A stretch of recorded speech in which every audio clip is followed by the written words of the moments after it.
Emerge from your cocoon!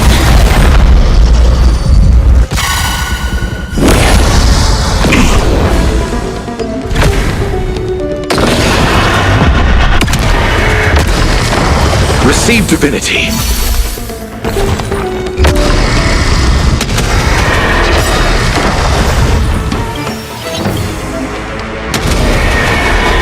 May death protect us!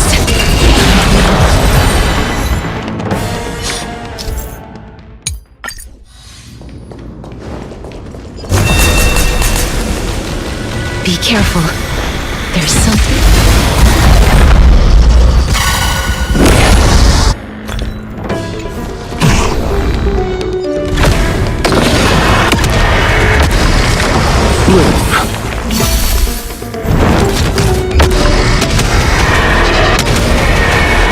May death protect us!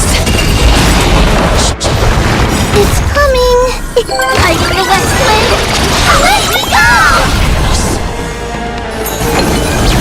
I'll see you off.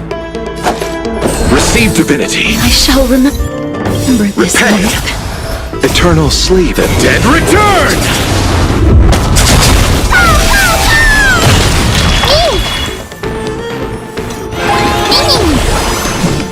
As you wish.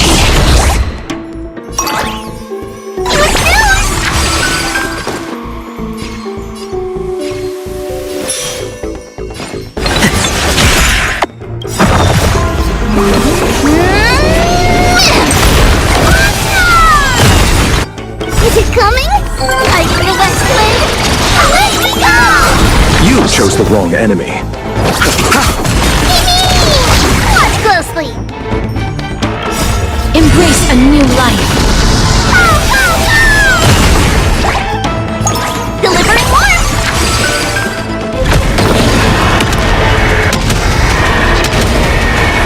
May death protect us!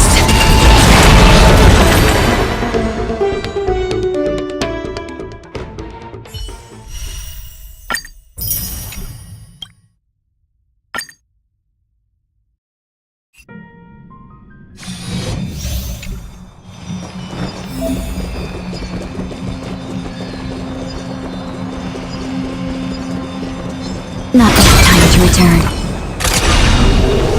Firefly Type 4. Activate! There'll be a way. Share good fortunes. Dreams of a let us dance once more. Attack! Like fun till everything burns to ashes! Eternal. Every petal in life's all will be swept away by the wind. Firefly Type 4, fight to live! That's all you got? How's this taste? Thank you. Have we met? I will keep fighting. Unite our goals. This is more than a set to the seas of flame!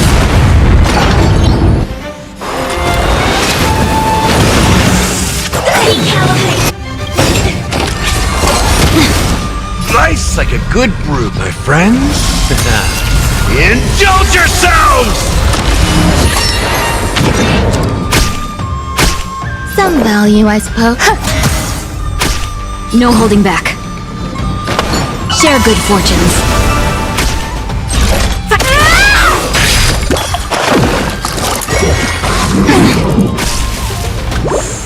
Step up, let's see ya. Time to mix things up. 1,000 thanks, benefactor.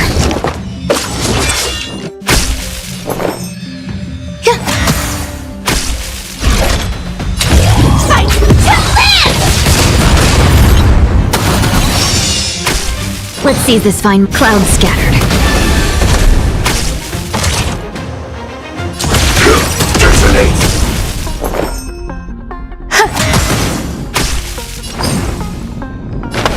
Unite our goals. Dreams of a let us dance once more. In the mood for another beating? Attack! Have we met? Like firefly until everything burns to ashes! Dream vanished. This is the set to the seas of flame!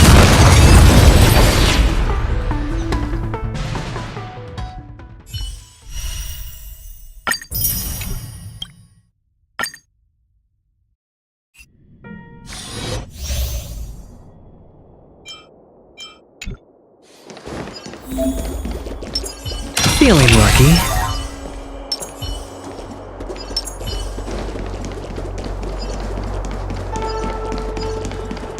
Slow simmer over low heat. Dream forth. Gleam of old blades. I like adding fuel to the fire. More seasoning.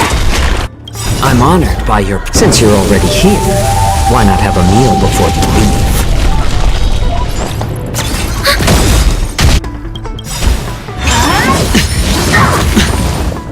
I weep for the departed. It too shall fall. Spend freely.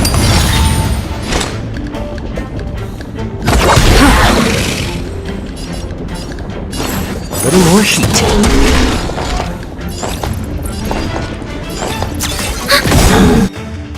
Enemy data secure. Net markers activate. Time for a good old counterattack!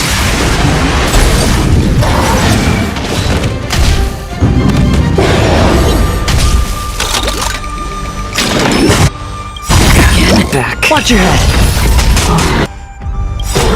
I weep for the departed. It too shall fall.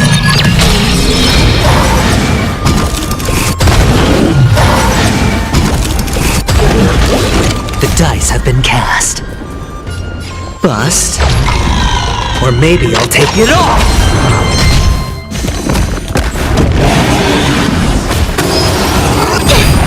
Hedge your bets. It's on me.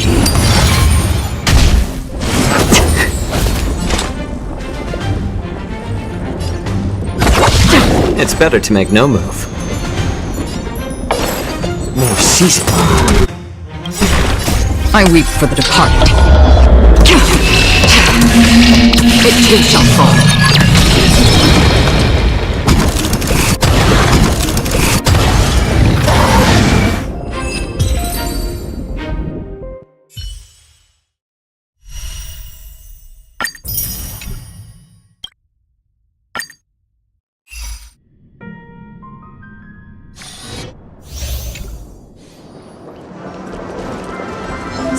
Forth, the gleam of old blades.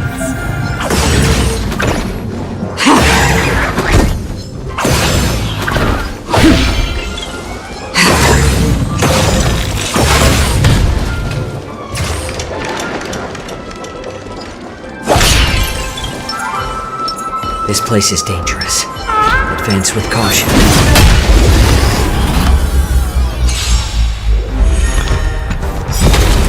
I'm honored by... Since you're already here, why not have a meal before you leave? Trickier to crack. Time for a buzz. This combat needs optimizing. This is double speed. I weep for the departed. It too shall fall.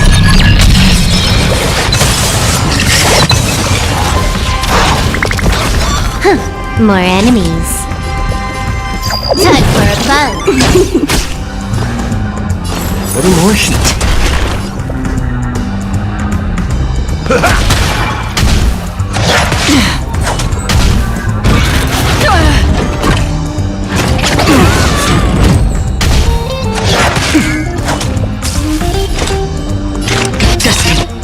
For oblivion.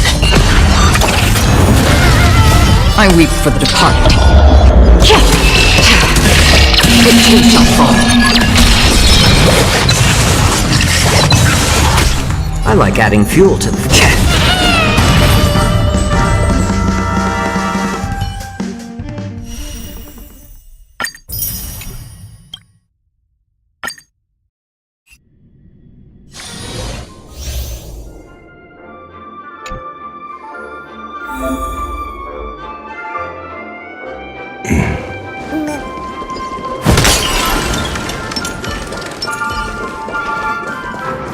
Practice target?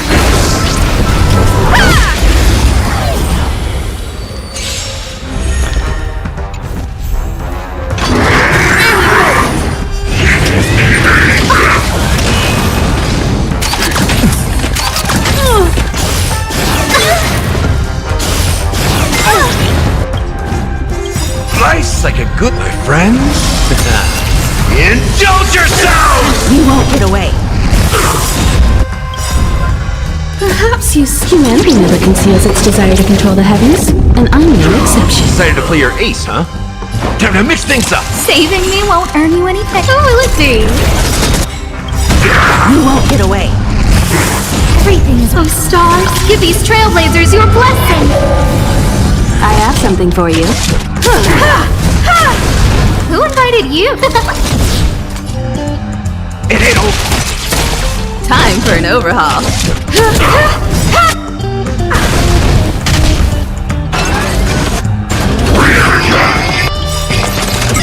Perhaps humanity never conceals its desire to control the heavens, and I'm no exception.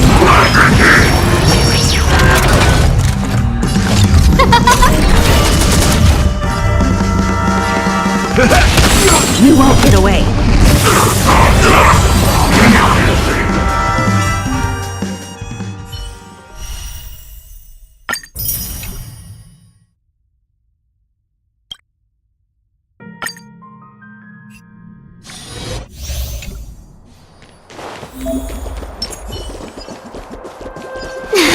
Cool it. Keep at it.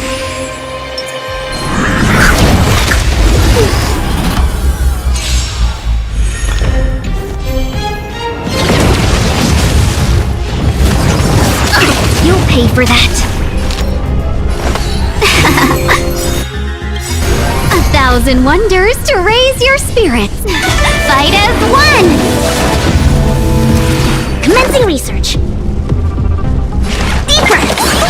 Better late than never. Rules are made to be broken.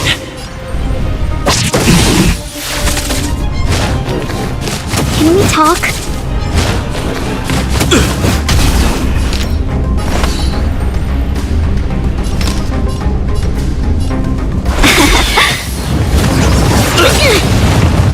To travel. Try the ball! Better late than never. Specimen excited.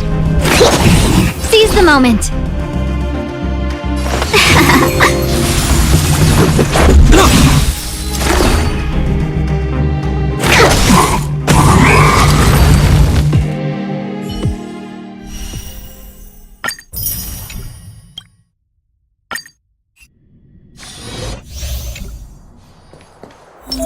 This will strengthen our...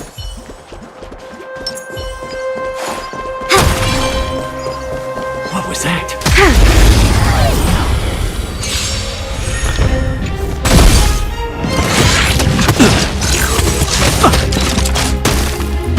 We have the upper hand. Enemy data secure. Net markers activated. Time for a good old counterattack.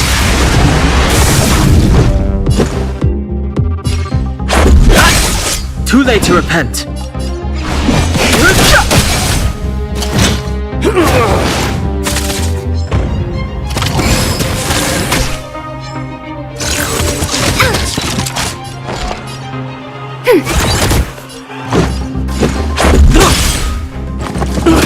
Too late to repent.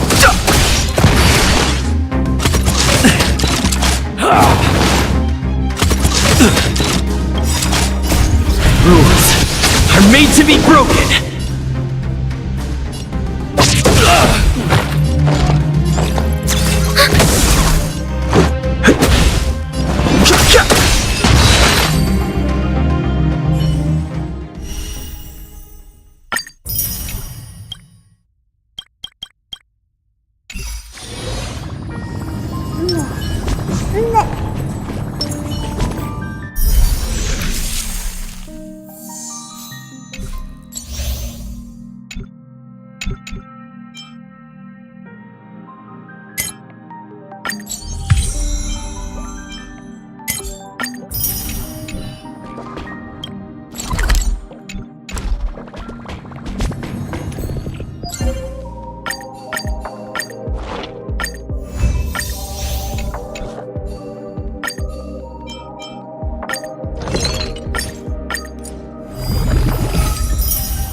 Research is progressing at astronomical speeds.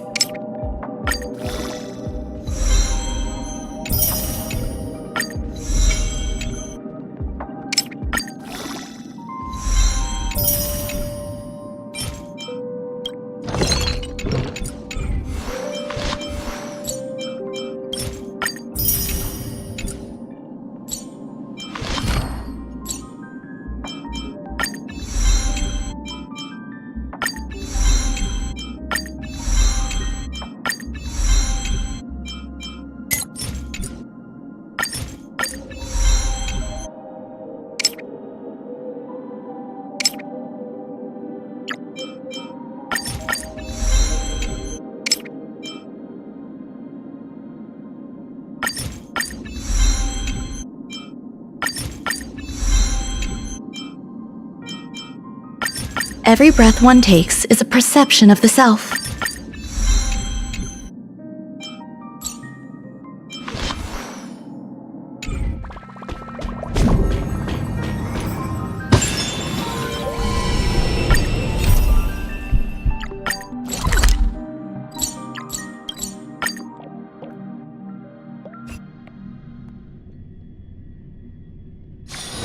This haven of memories.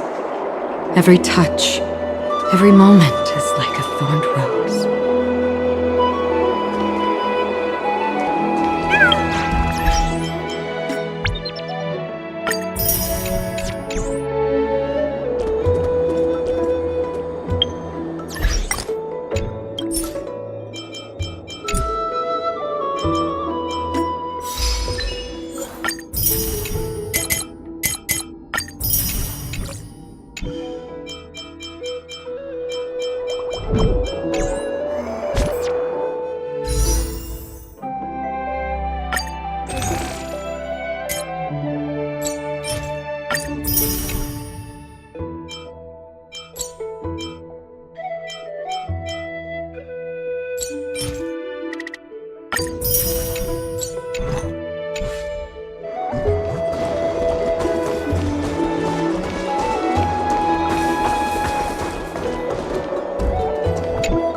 It's you, Cass.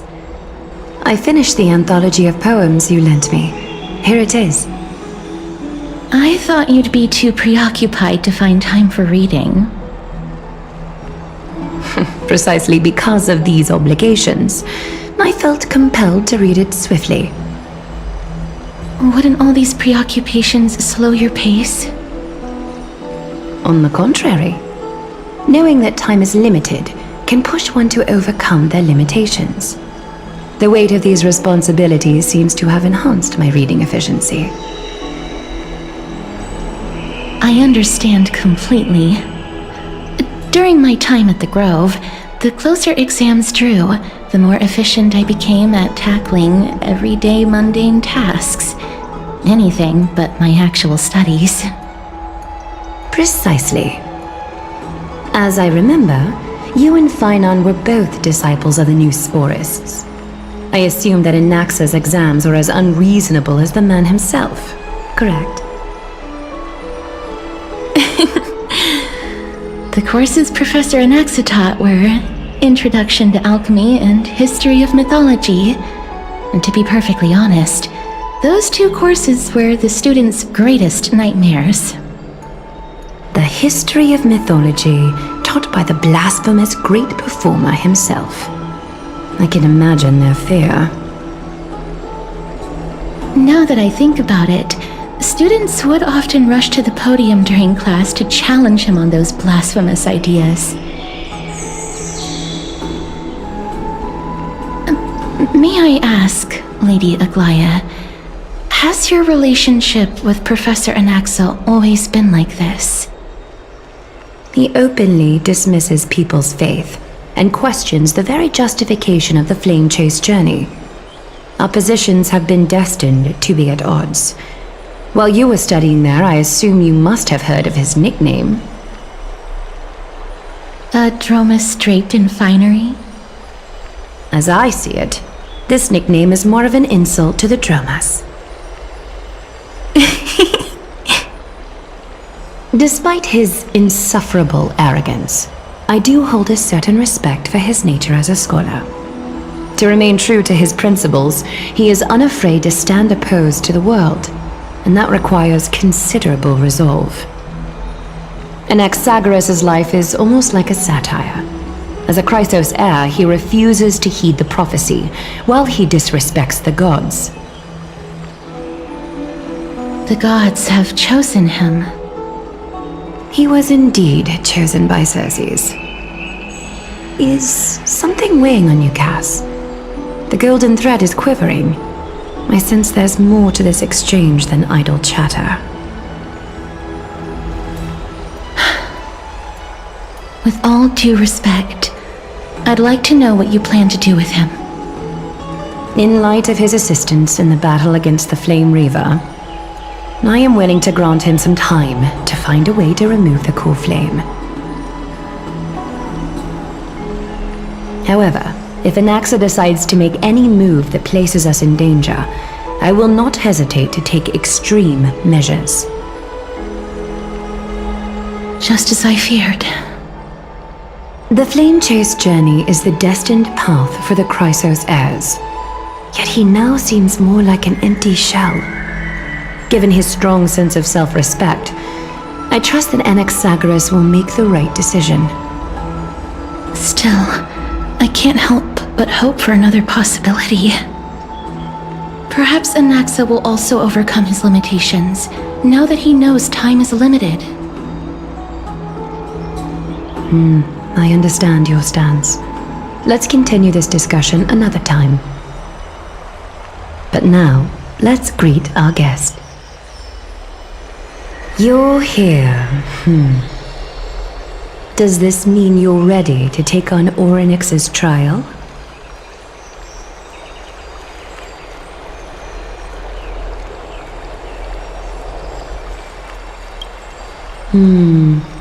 It seems that this sacred beast is just as indispensable, given their intricate ties to the Titan. Memmy mem, memmy mem mem mem mem, memmy mem memmy mem. Surrendering the cool flame is a Chrysos heir's duty. Your selfless assistance is deeply appreciated. However, I urge you to carefully consider the risks of accepting the trial. Becoming a demigod means forsaking your humanity. You will inherit Orynyx's divinity and bear the time of Amphorius, all on your own. From that point onward, your fate will be forever intertwined with ours, never to be separated again, until the end of Genesis.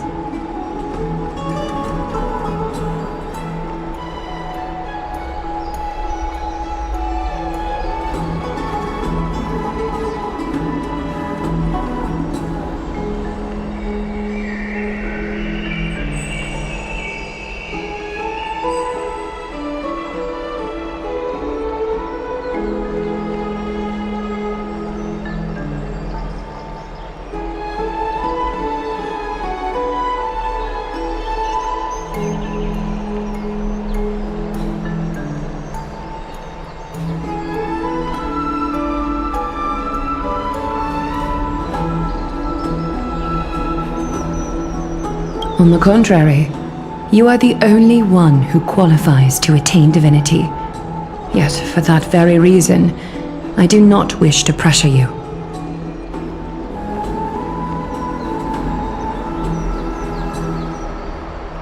It's exceedingly rare to find a capable Chrysos heir. If this path proves unattainable, I am willing to lower my expectations. There are still many priests of Yanissopolis and their descendants in the city. If I'm left with no other option, I'll try to find someone worthy among them.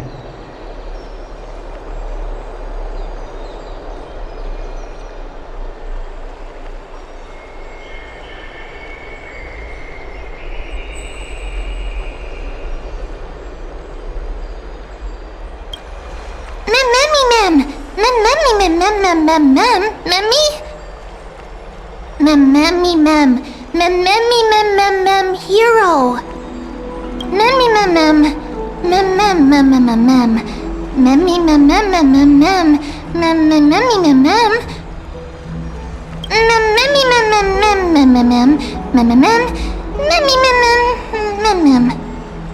It looks like you know that Titan rather.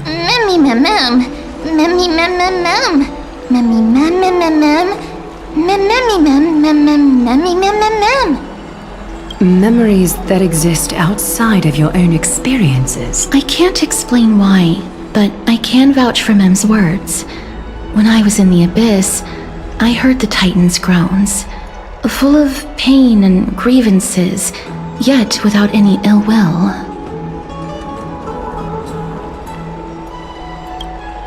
Since you've made your decision, go back to the bath chamber and get some rest. Trinem will call for you when the ceremony is ready. It is difficult for me, as the guide, to absolve myself from blame for things to have progressed to this point. Time and again, you have risen to the occasion for Akima. Nearly rewarding you with some honeydew is no longer able to express the extent of our gratitude. When the dust settles, I hope that we'll have the chance to have a long chat regarding your return journey and the curse of the sky. It's about time that we lift the taboo and discuss things openly.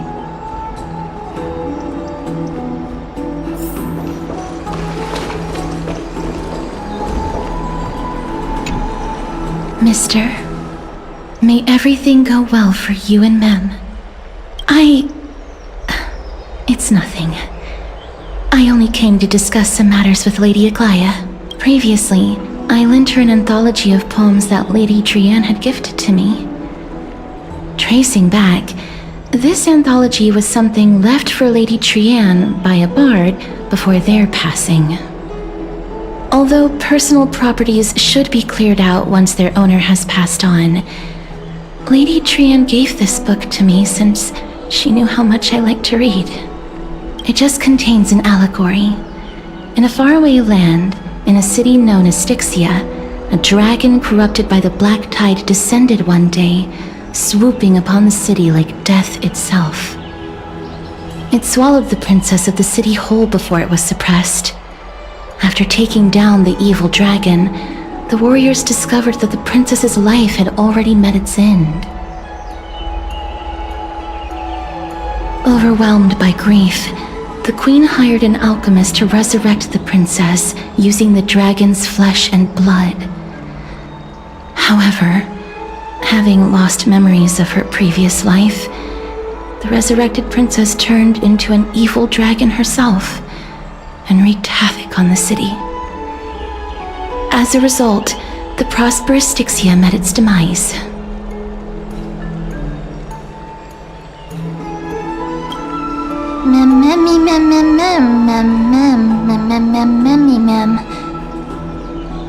The author of this book is Archepia, a wandering bard who traveled to many cities.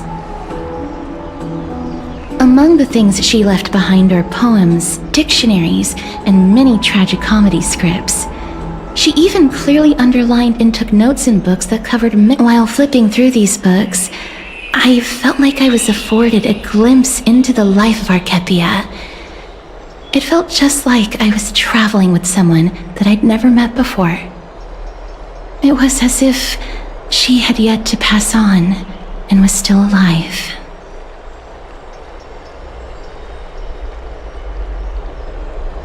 That's right. Writing, drawing, and taking photographs. It seems like human nature to try and leave records of things. Speaking of taking photographs, when I was helping you to take the photo previously, I did not look through the photos in your photo stone out of courtesy. But I'm also very curious about the story of the Rosy Celestial Maiden. Despite having visited many cities in Amphorius, I still understand nothing about the world beyond the sky. If there is an opportunity... Forget it. Let's talk about this in the future. For now, I only hope that you'll be able to complete the trial safely and obtain Orynyx's blessing.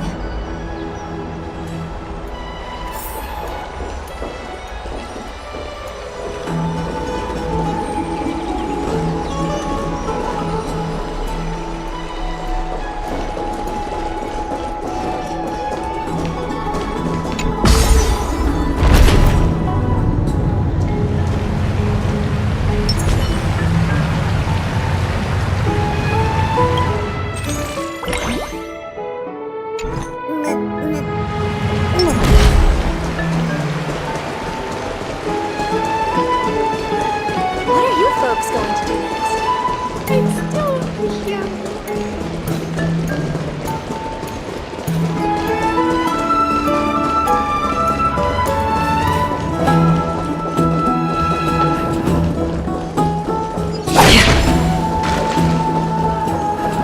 Have you heard? Seems like I'd love to go in and take a look.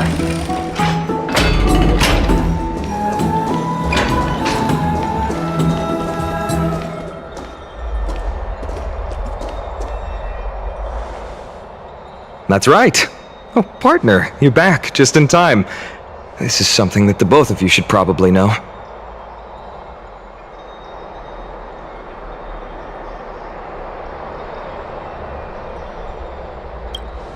Good news? I wouldn't call it that.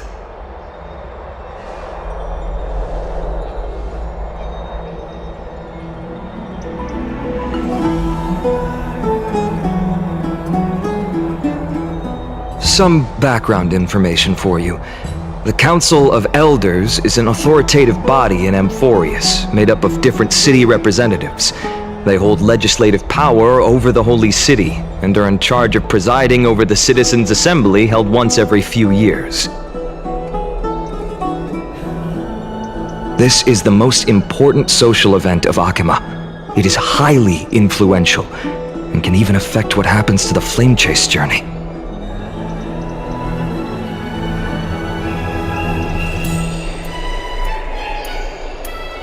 Despite her vision and wisdom that spans across thousands of years, even she cannot win over the hearts of everyone.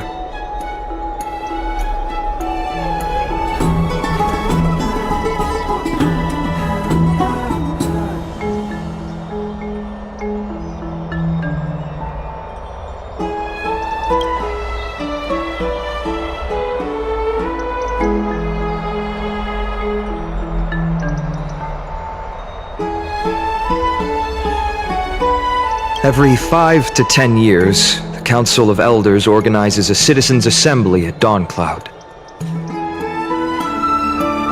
During the assembly, the representatives will vote on major issues such as whether the Chrysos heirs led by Aglaia should still hold the right to govern the Holy City, and whether the Titan's conquest should continue.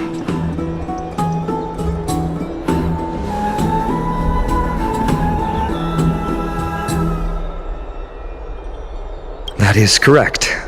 However, the problem lies in the fact that there are ill-intentioned extremists in the Council of Elders.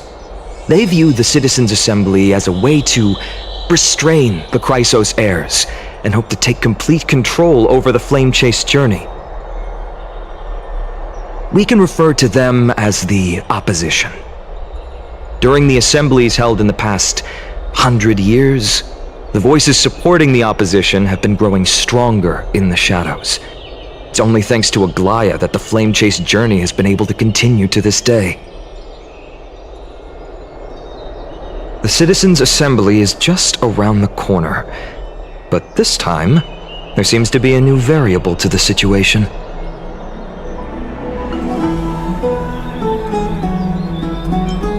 Me?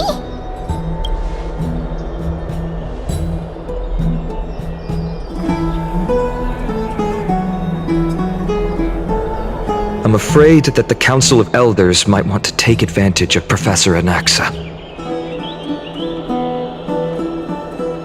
Aglaya will surely take back Circe's core flame, but with Anaxa's current condition, it's so unique that nobody knows how taking the core flame away from him will affect him.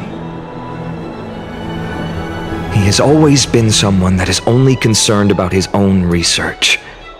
I'm certain that he must want to escape from the monitoring of the Golden Thread and protect himself. If the opposition were to offer an olive branch at this time...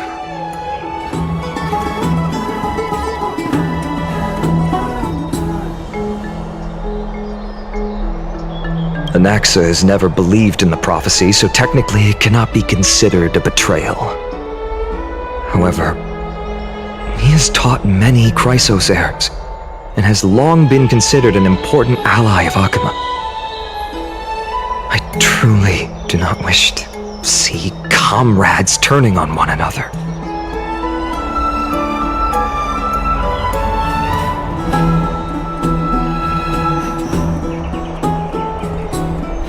As I believe in his character, I plan to plead with Aglaya and try to buy more time for him. Then, the greatest way in which you can help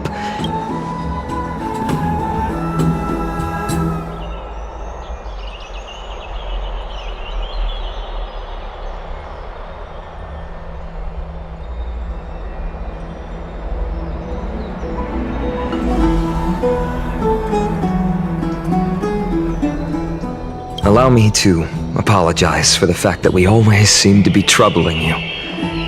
I hope that Orynyx will show more benevolence and be more accommodating. I remember that they seemed quite fond of you back in the Abyss. Go and rest and regain your strength. We'll meet at the Vortex in a few days. Oh, right. You can read this scroll if you want to find out more about the Council of Elders and the Citizens' Assembly.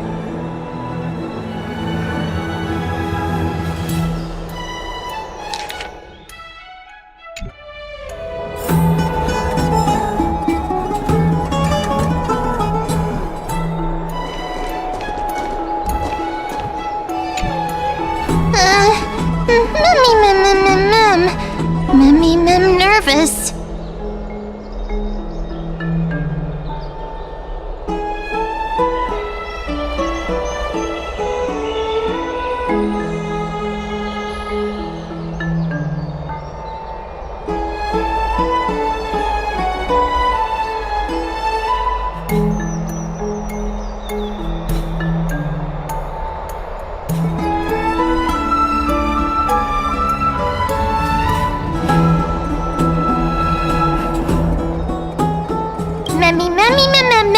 Nervous, mem.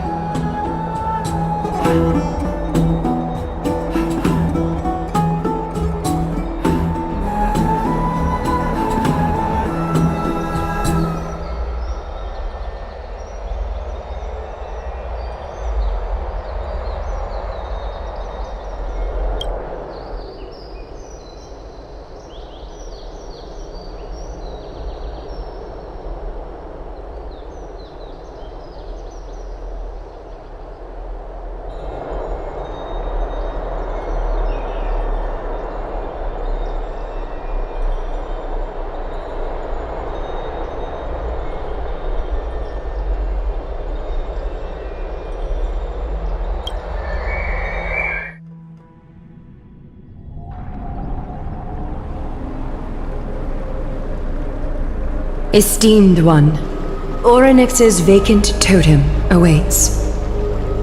If you have already made your preparations to become a pillar of Amphorius, please, step forward.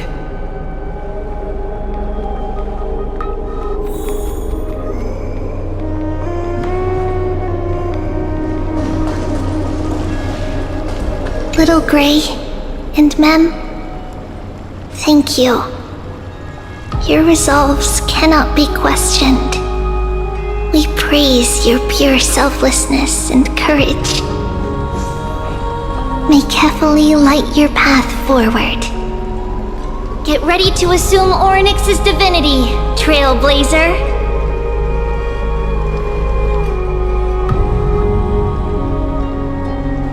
The divine position of Orynyx has already been vacant for some time. We can feel the space of the trial closing. As there isn't much of their soul left, we'll have to complete the ceremony before their soul completely dissipates.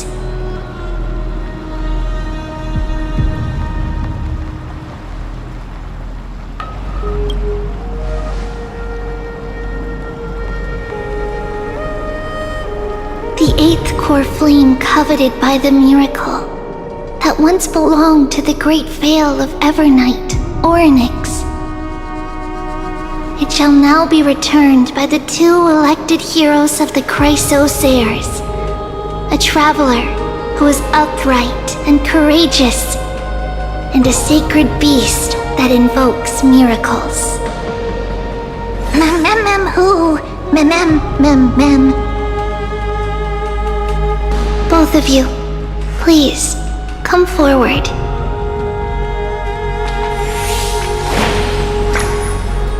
Recite along with us.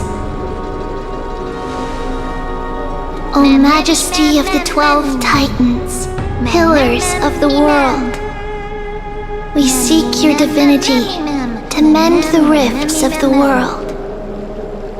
Fill our bodies with blood of gold, till we wither in willing service to the prophecy.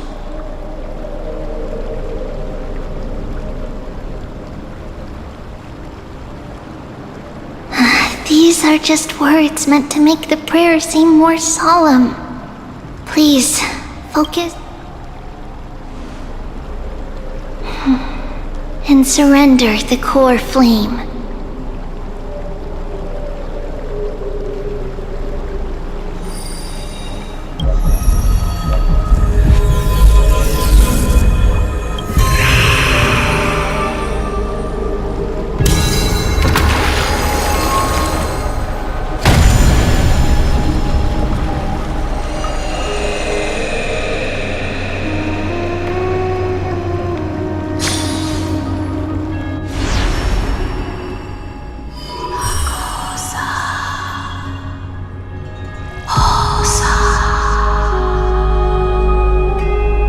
Orynyx, their soul has been waiting for a long... Perhaps they're also quietly waiting for the arrival of their successor.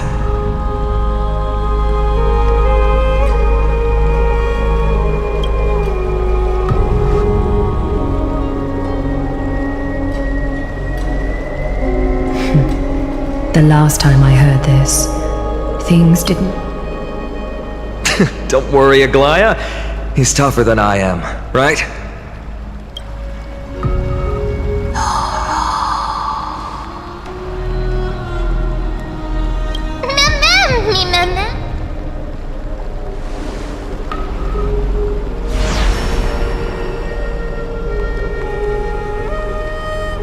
Traveler from beyond the sky, let us pray that the Titan acknowledges your worthiness.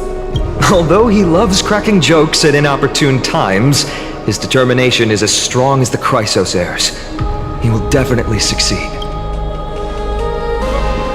While he's away, I would like to have a chat with you, Aglaya.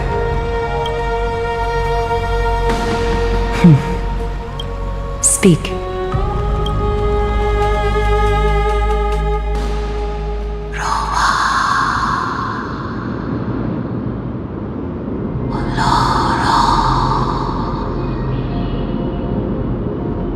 Slap, slap! Wake up!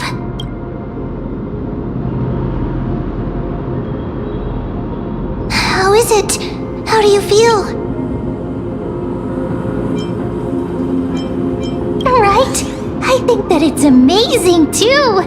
Testing, testing, 1, 2, 3! Testing, testing, 1, 2, 3! I have such a cute voice! It must be because of all the memories that I collected. They allowed me to grow beyond expectations. Also, listen. The words of the Titan are becoming clearer. Mother, it hurts. Have I finally reached the end? Are the years of isolation coming to an end? heartbreaking. Ever since the figure draped in the black cloak robbed them of their core flame, they have been relegated to waiting in isolation in such a confined space. We are going to help alleviate their pain, right? Memories. Broken. Mother. Where?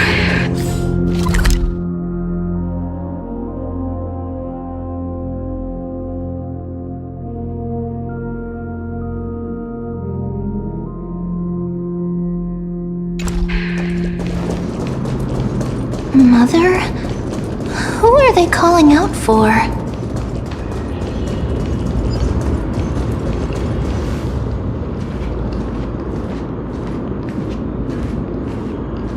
You. It's you. I remember you. Skyfather has gazed upon you. Mother is calling for you.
No longer responding.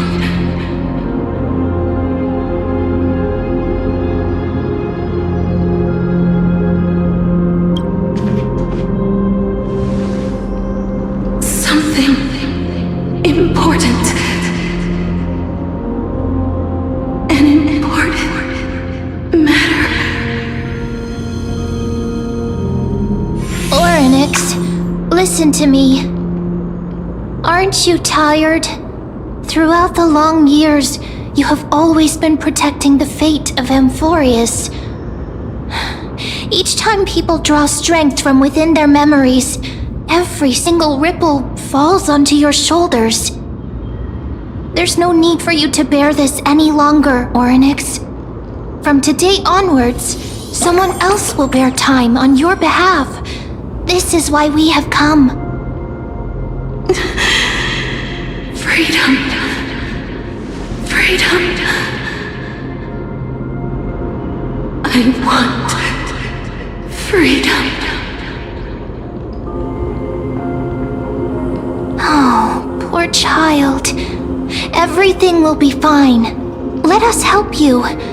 You can have a good rest now.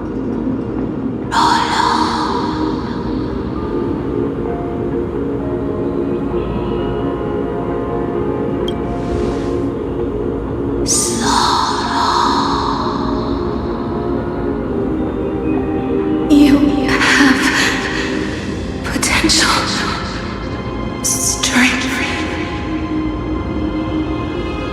willpower, powerful, and tenacious.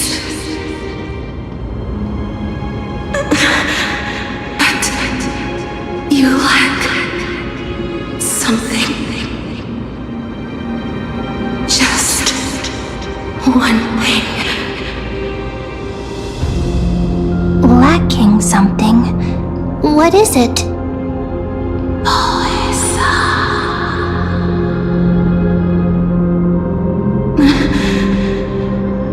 What you lack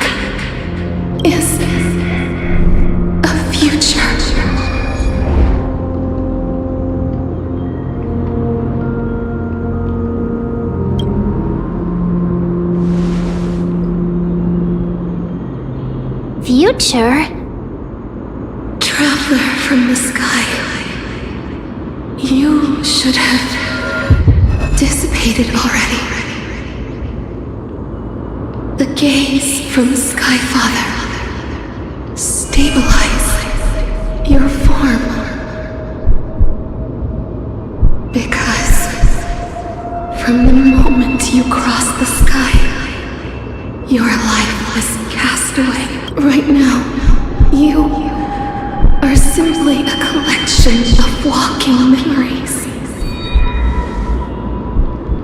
What? How is that possible?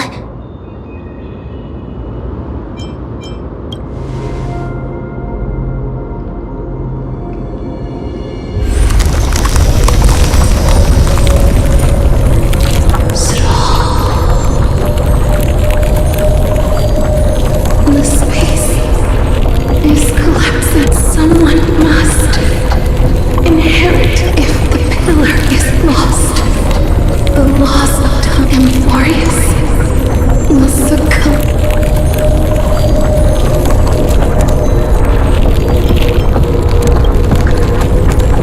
Time never forgives. Never, my child of humanity. Tighter time restrains everything that exists. Orynyx's divinity is dissipating? Pathstrider of remembrance. The fate of the world. If you wish, go and find your future. That even if that means you'll have to cheat, you'll have to challenge that. Hand of shadow, clasped with unyielding fingers.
Hey, are you alright?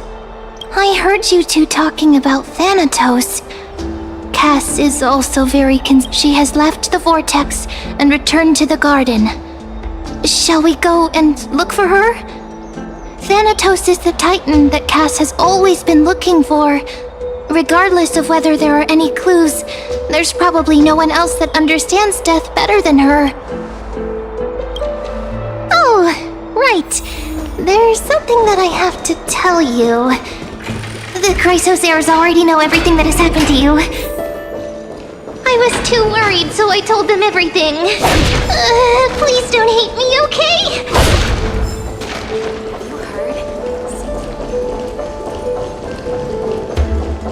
Faith can dispel the black dye.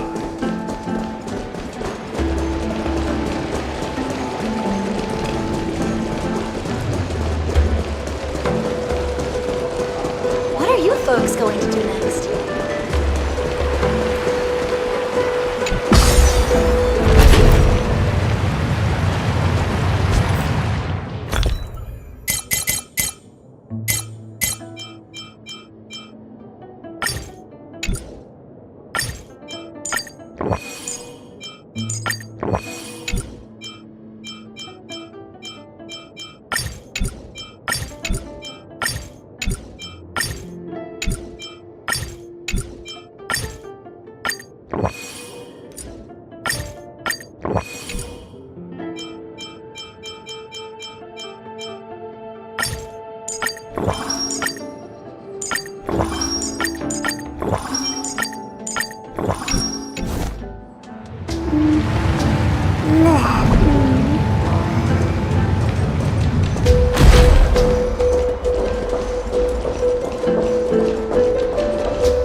Mister, I'm right here.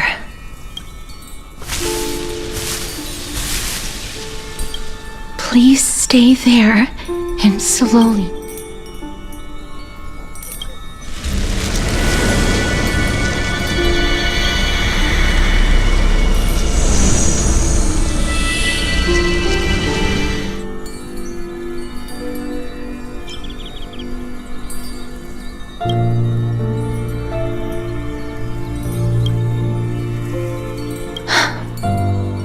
Please pardon me.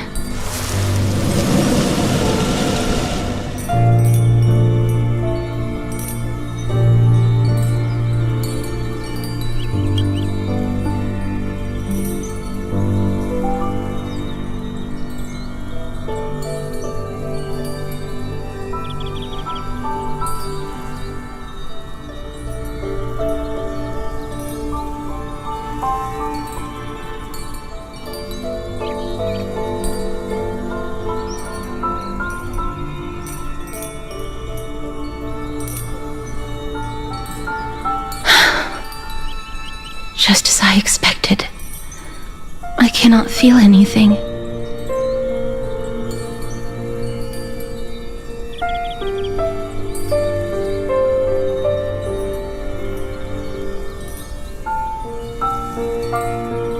Back at the Grove, I was puzzled as to why you were not affected by my curse. I thought that it might have been the special ability of a traveler from beyond the sky.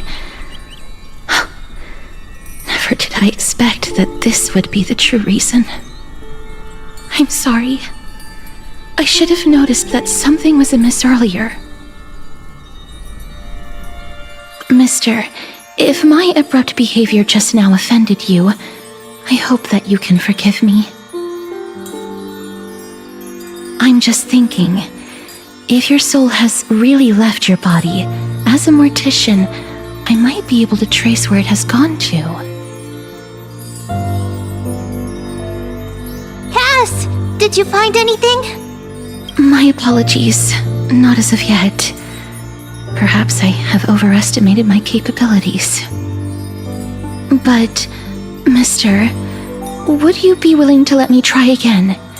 This time, I'll increase the area of contact slightly. Perhaps the result might be different this time.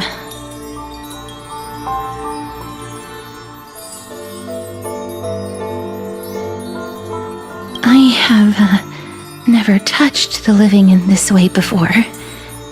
If my actions are in any way disrespectful, I hope that you can forgive me.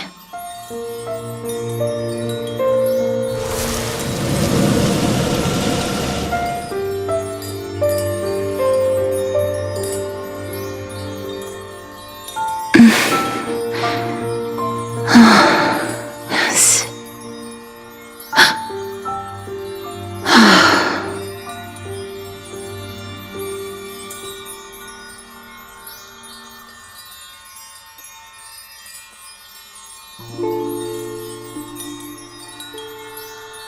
I seem to have caught a glimpse of something.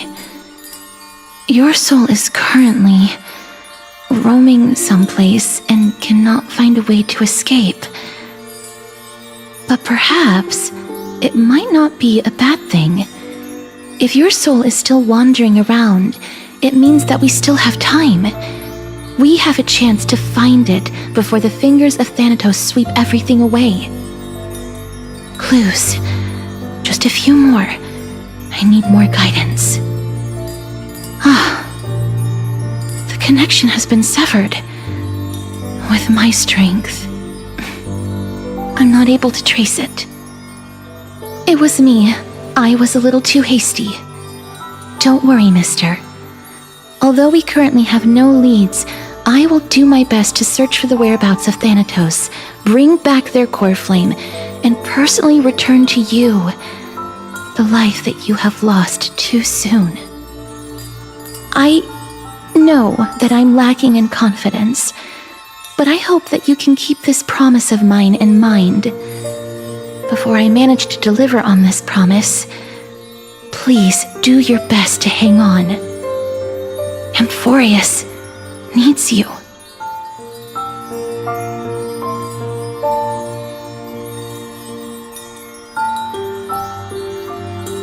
Lady Aglaia and Lord Finon are currently discussing some matters in the paths.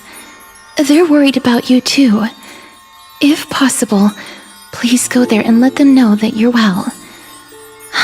Although, I don't actually know whether your current situation can be described as well. Also, please accept this Styxian fable. Reading can help one to focus and relax.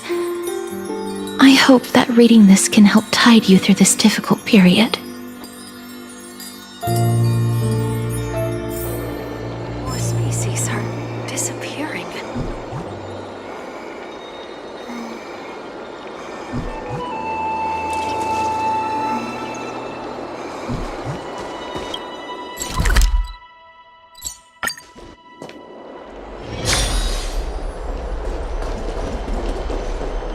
They're here.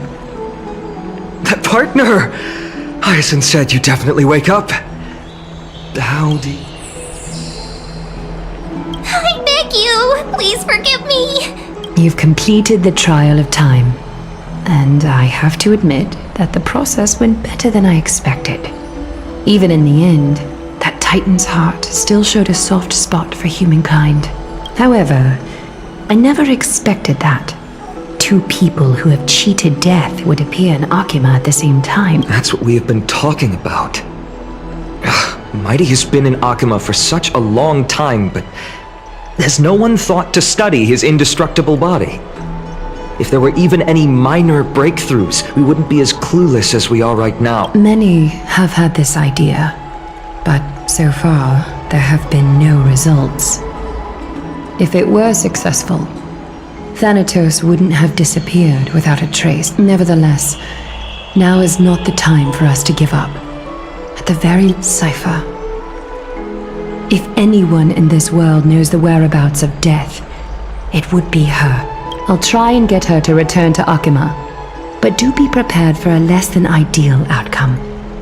Please understand that throughout the history of Amphorius, no one has ever managed to escape the clutches of death. At the end of time, Thanatos silently awaits all.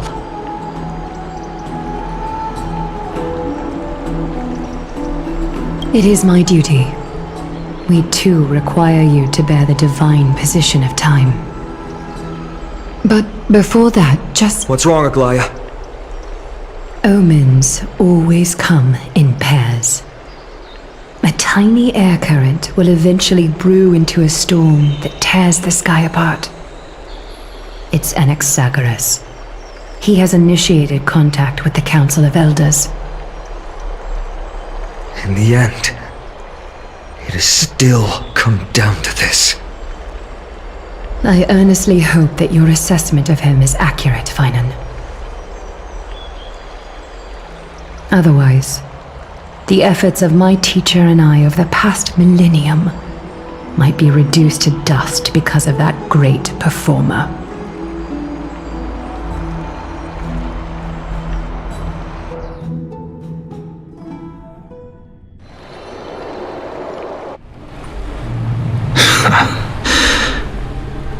I'm back here again.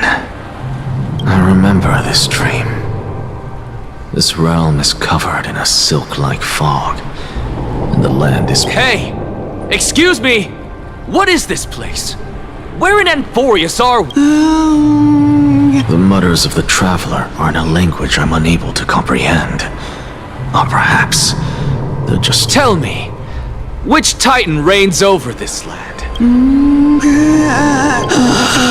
Hand of Shadow. Hand of Shadow Thanatos. Could this not— Then where is this? River of Souls? The outskirts of the Netherrealm? Are you heading downstream toward the Netherrealm? The Netherrealm. Titan rejects. You listen. What?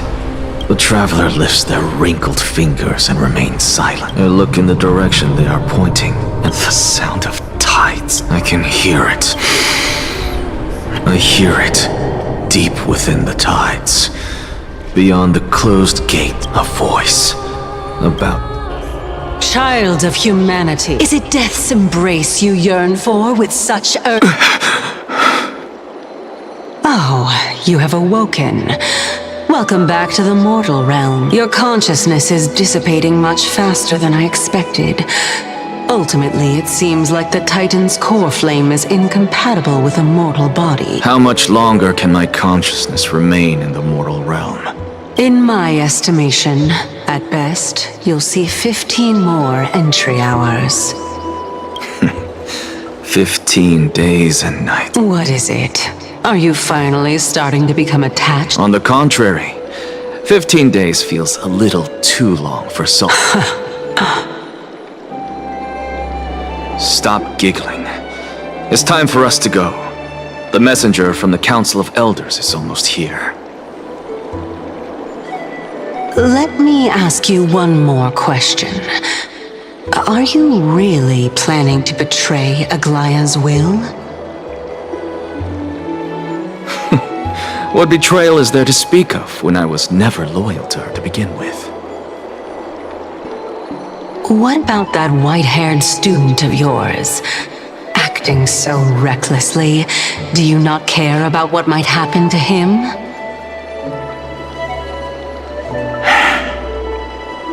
There will be a price to pay for blind faith. This is also a lesson for Finan.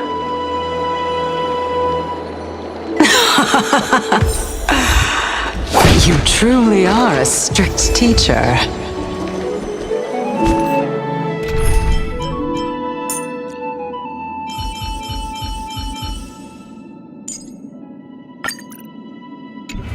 Of course.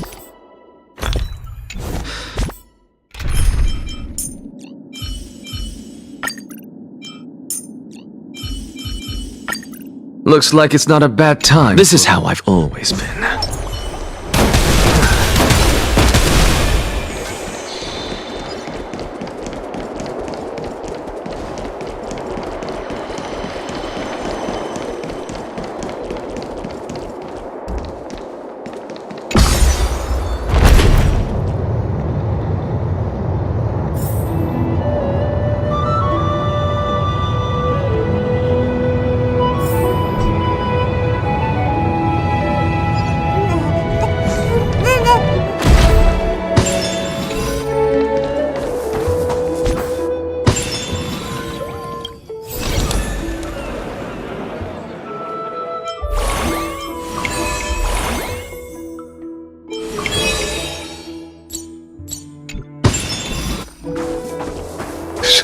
to keep you waiting, Lord Anaxagoras.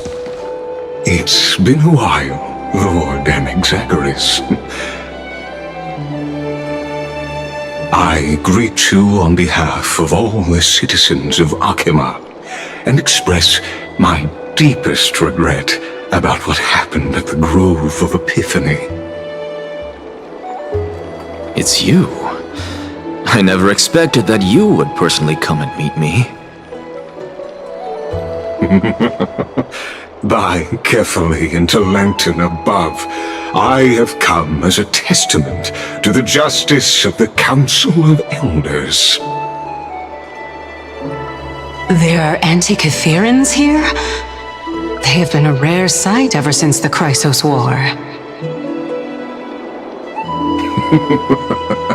I extend to you my utmost respect, revered Titan. I am Lycurgus, though you may call me Lygus, holding an honorary position within the Council of Elders in Akima, and as the Theoros, I stand to protect the right of all upright citizens to express themselves freely. You can see them too? You know about us. We Antikytherans perceive the world through the amplitude and frequency of souls. Just as I am conscious that Lady Aglaya is secretly listening in on our private meeting from afar, if necessary, Lord Anaxagoras, I can sever the golden thread to protect your fundamental rights. The demigod should know better, for such is her station. Spare those poor threats, and just let her listen to my words. They shall serve only to unveil her own folly. May I interpret this as you having a countermeasure? I need not any plan, because she can do nothing other than petty espionage.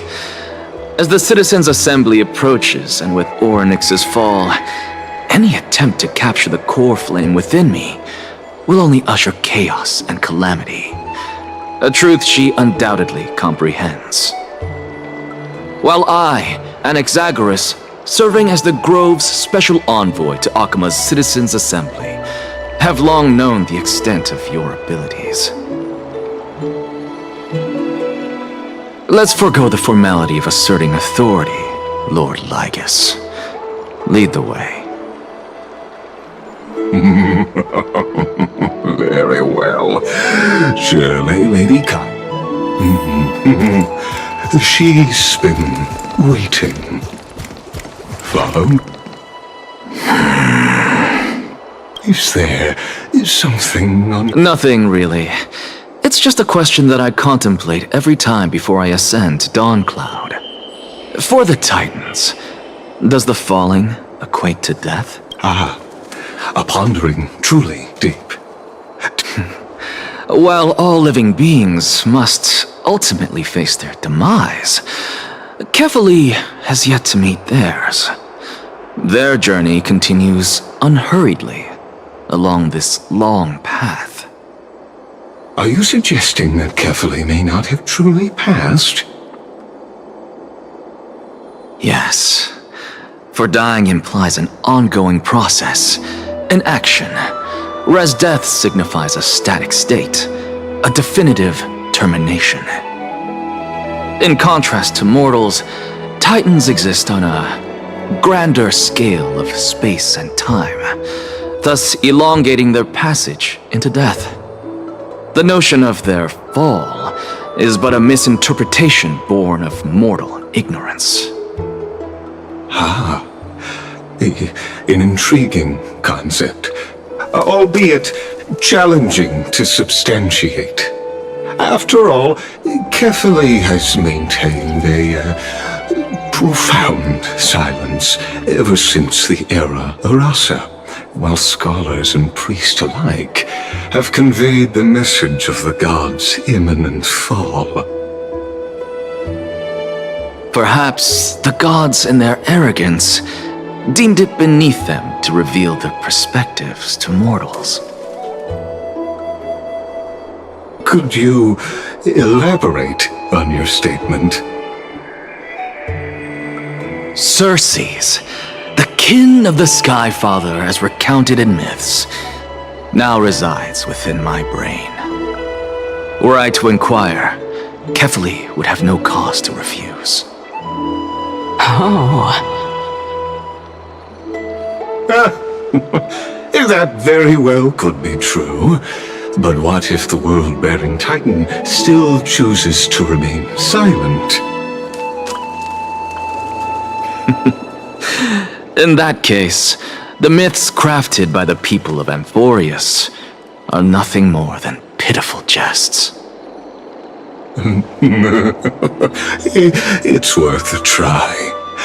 I believe, and I'd love to witness the fruits of your theory and the change it may bring to this imperiled world. Because I completely concur with you on this aspect. If the Titan has indeed met their end,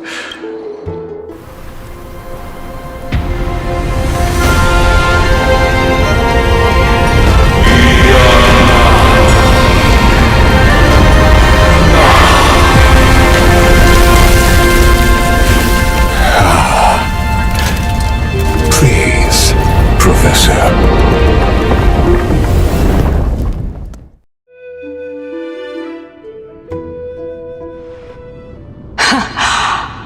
Children of humanity have indeed created a spectacle. Welcome to Dawn Cloud. The atmosphere here carries a greater sense of solemnity than the mundane clamor of the Marmorial Palace. With entry, only esteemed beings grace this place. And among them, I've received priests, scholars, warriors, and now... Once deemed a blasphemer, now a surrogate for revered... I'll notify Kindness and the others of your arrival. Kindly wait for a moment. A soldier will be... In the meanwhile, you're welcome to explore the vicinity, but kindly remain within the guard's view. Delaying the crucial meeting is some... I'm well aware of Kindness's methods. There's no need to emphasize that. As you wish. Your cooperation is much appreciated. Alas, I had hoped for a brilliant plan from you, but it turns out you just left one cage to enter another. Save your concerns. I know very well what I'm doing. I shall depart to explore the surroundings then. Now that I look around, I wonder if there are any murals bearing my portrait around here. I'm quite intrigued to see how the children of humanity beyond the grove perceive another Titan. Off you go. I won't be joining you. This Titan appears to be quite at ease. I should investigate the Council of Elders' recent activities first. Be aware. I can hear you perfectly well from here.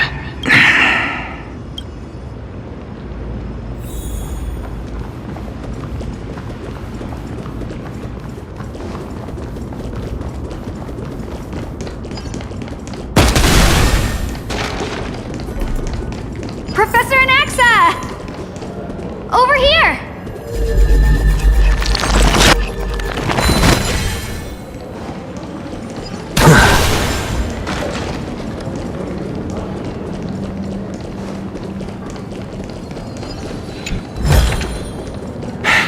I suppose I can just ignore this.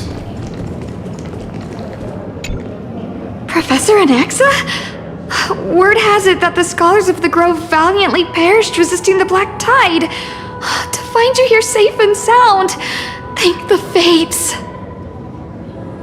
You could say it's the Fates toying with us. It's only the Crimnoans and Idonians who chase glory through death. But your survival is a victory in itself. I'd settle for that gladly. So, are you here to report the incident to the council? I heard that after the Black Tide devoured the grove, Akuma would be next in line, even with the demigod of strife standing alongside humankind. Tell me, how much does the Council of Elders know about the Black Tide? Once Kindness and her followers learned of Circe's and Orynyx's fall, they proclaimed in the council that the Flame Chasers could no longer stand against the calamity alone. Yet, when the Crown Prince ascended to godhood and repelled the Black Tide, she immediately altered her tune, declaring that all was resolved beyond Akuma, with the only remaining menace now being Aglaya and her adherents. They might well make their move at the upcoming Citizens' Assembly. No surprises there, those shifty opportunists. Thank you for your honesty, virtuous student. Being an opportunist could very well be a facet of wisdom. Shouldn't you be searching for murals of yourself? I've had enough of your prattling. I was really curious to see how you would find the middle ground between both factions, so I came to listen in. But it seems as though this Kindness is much more ruthless than Aglaya. If so, why do you want to work with her? Could it be that perhaps you've decided to readily surrender this hollow shell of yours, just because you feel like death is fast approaching? I'm afraid you'll be sorely disappointed if that's what you truly think.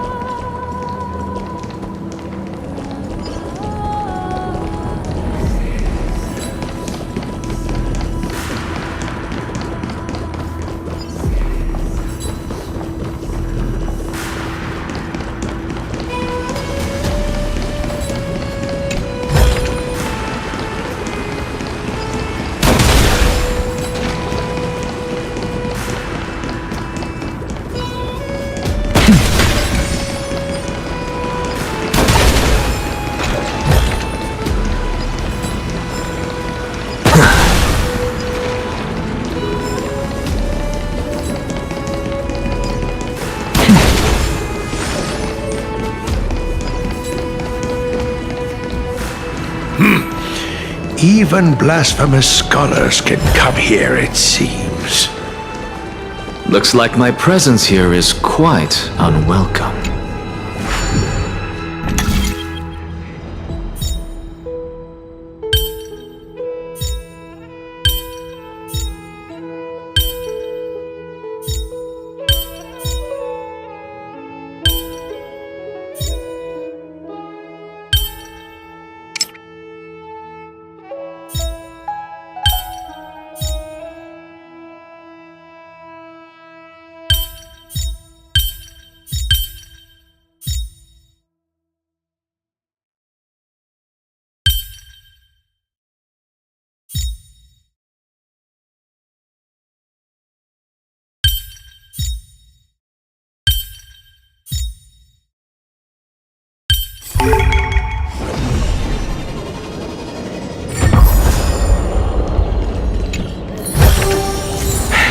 I suppose I can just ignore this.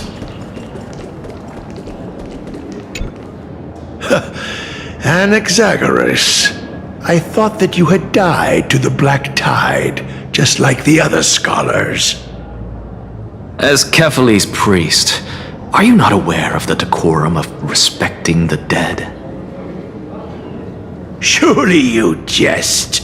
You blasphemous heretics are not worthy of respect from the Supreme Being.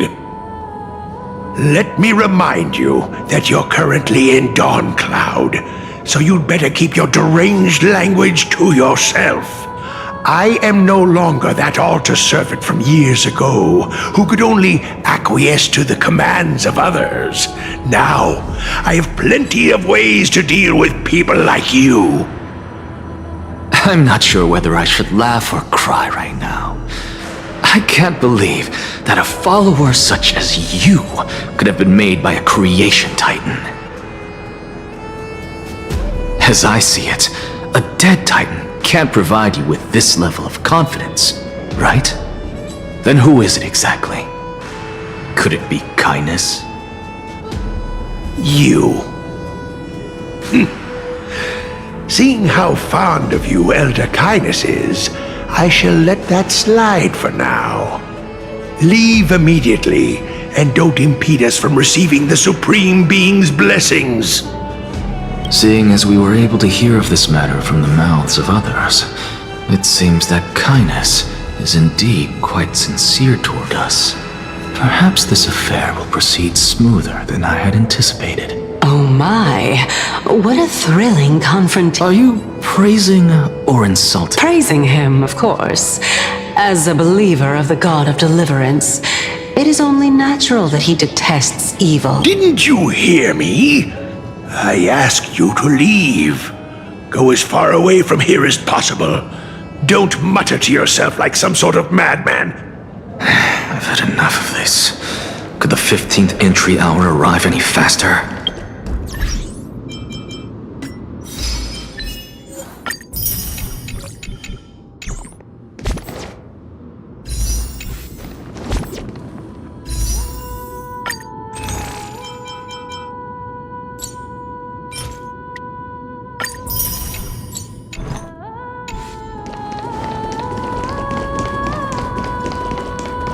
Oh, my.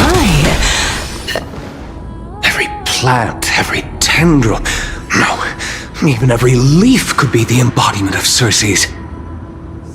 As a result, mere mortals who did not know what the Titan actually looked like chose to paint them as a giant tree instead.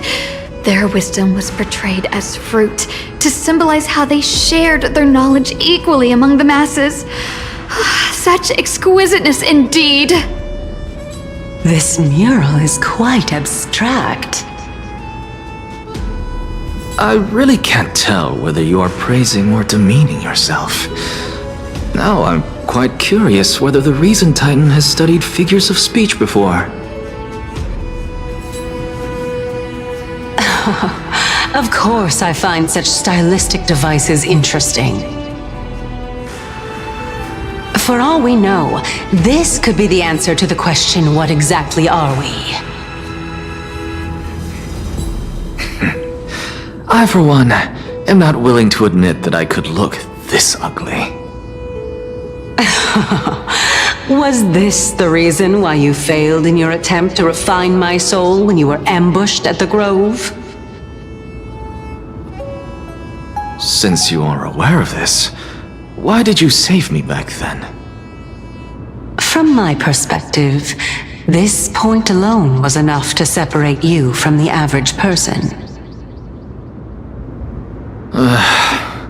How do two lunatics coexist in the same brain? Therefore, it seems that your journey to Dawn-Cloud this time is not just to seek protection. What, then, is the intention behind your The entire plan is stored in my memory.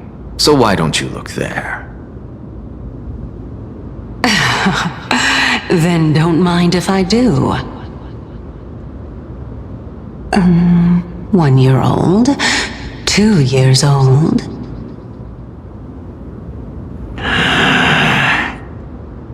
Oh my! Even a member of the preeminent 7 sages must hug his droma stall to sleep? How interesting. That's enough. How unusual. Your soul is actually trembling. This must mean that behind this toy hides a secret that nobody knows, right?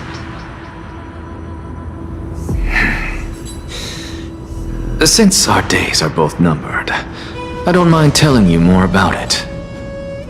This is a present that my sister gave to me. It's a doll that was made to look like our family pet.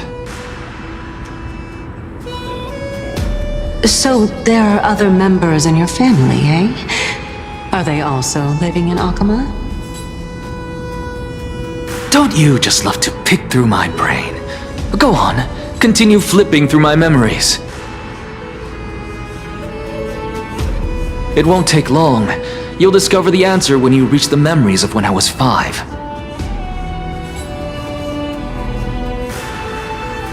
Oh, the black tide is everywhere. I can't bear to look. When I was young, I couldn't accept this outcome either.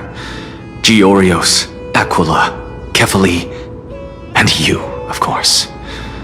Although I prayed to every titan that I could think of for help, my efforts were ultimately futile. This...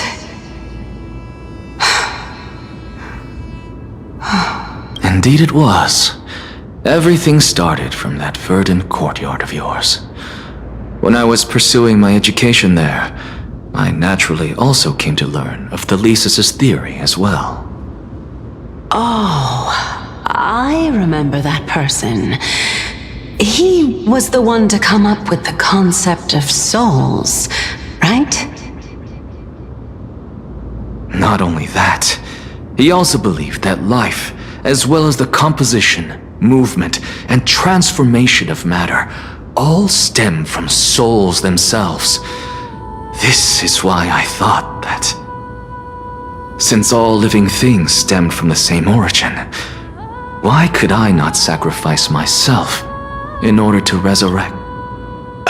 Anaxa, you... I did, but this is absolute blasphemy. Regardless of how much freedom the Grove provides, such an act could cause you to be burned at the pyre. Your beloved, where is she now? Send her away from the Grove at once, to a place where nobody will ever be able to find her. Otherwise, the both of us will be judged by the Council of the Seven Sages. Calm down, teacher.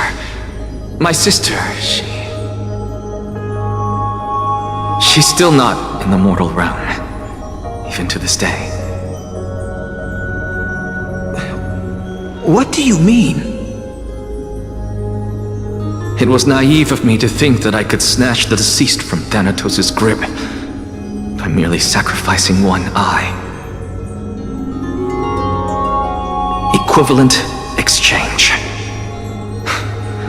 All I received for that price was but an opportunity to see her for one final time. Nothing more.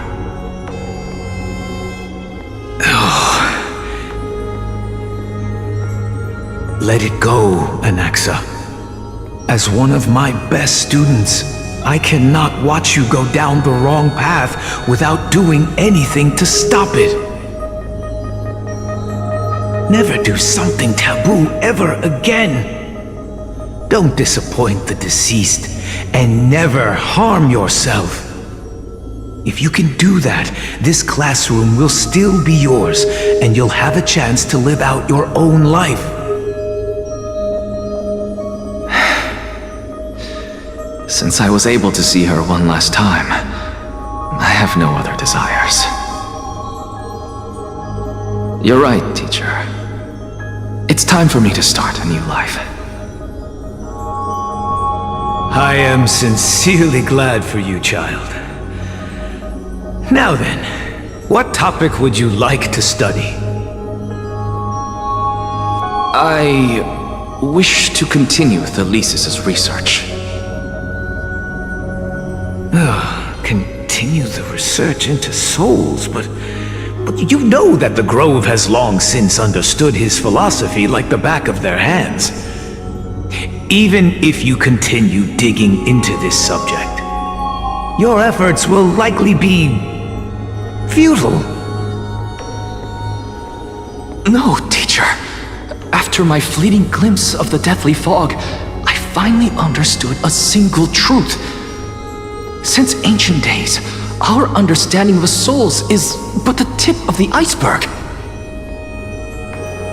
I may have lost an eye, but my view of the world has become clearer than ever. I have grasped the truth truth with my bare hands.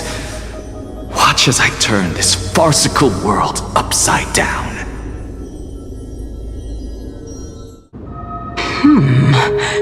Who would have thought such a secret lay concealed beneath that hefty eye patch of yours? However, this story doesn't seem to be connected to your plan. In fact, I'd say that they aren't related at all. The answer lies within the tale. If even you cannot understand it, perhaps you should relinquish the divinity of reason to me. After all, it'd be a waste for you to hold on to it. My story ends here. Now it's time for you to tell me your secret. After all, this is what equivalent exchange means, correct? As expected, you laid a trap for me to step into. Unfortunately, even if I was willing to talk about my past, I may not know more about it than you do. Oh? Are you saying that the renowned Reason Titan is now admitting a lack of wisdom? Your followers are going to be sorely disappointed by this. Child of humanity, remember this. Being cognizant of one's ignorance is the greatest wisdom of all. Now I understand. No wonder you asked me to answer your random, nonsensical questions. Not only that, you're the only one who can shed light on my query. As the saying goes, onlookers see most clearly. Is that so? Lord Anaxa. I saw you muttering to yourself and was wondering whether you were caught in a delirium of reflective thought. I'm sorry to interrupt you, but time is of the essence. I have a message from Lord Ligus. Lady Kindness has met up with the Council of Elders and is awaiting your arrival, so please depart forthwith.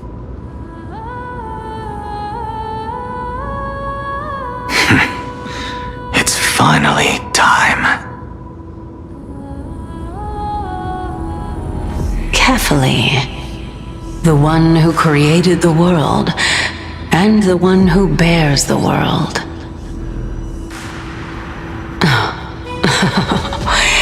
If you truly have not met your end, how will you answer?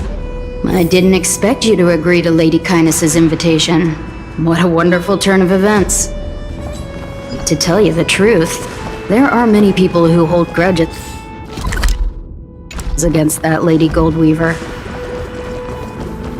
Isn't that the Dromas draped in finery? Avoid his gaze.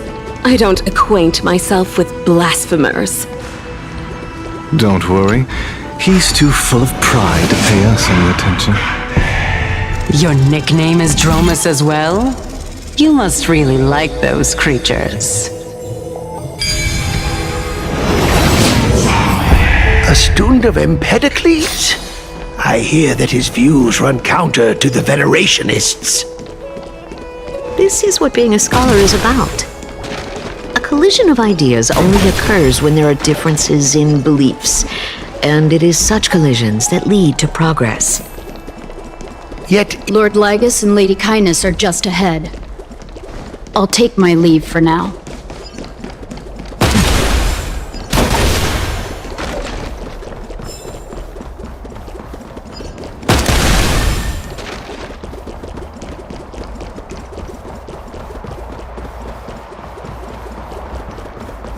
Welcome to the Demigod Council. Lord Anaxagoras, I've heard so much. Head of the Nusporists of the Grove of Epiphany, notorious blasphemer, a Chrysos heir who bears Circe's core flame, a survivor of the Grove Collect. Did I miss anything? Since Lady Kindness is already well acquainted with me, I won't waste any effort introducing myself. But then again, perhaps the customs are different here. Back in my hometown, there is a form of etiquette known as honoring guests. And yet, ever since I arrived, I have not been welcomed with warm courtesy or... Perhaps you intend to cut open my heart, retrieve the core flame, and then hold a Everyone, stand down. Thank you for understanding. I am but a feeble scholar who is not used to the stench of avarice and blood. No need to be humble, my lord. From my... So, you... Well, since the Chrysos heirs are calling for war, we will respond in kind. Conflict is inevitable. Since Aglaya endeavors to suppress the virtuous commoners with blood of gold, we will not hesitate to display the rights and mettle of the citizens. As to your question of whether peace is still a viable option, well, to that, and since you, as a Chrysos heir, accepted our invitation, you haven't... What brazen arrogance. What you're saying right now is worlds apart from what you were saying before you retired your clean. I don't deny it. After all, they're responsible for cleaning up any threats, and just a moment ago, you were on the side of the Chrysos heirs. But now that you're an ally of ours, we can continue talking somewhere else. I was fortunate enough to have the opportunity to discuss a treatise about the Venerationists with your teacher, Empedocles. Go melt it down. Yet, it seems you subscribe to the Nusporists instead, Lord Anaxa. I've heard that this school of thought is one with many detractors. It's normal for ideas to have supporters and dissenters. Welcome back to the hub of the Demigod Council, Lord Anaxagoras.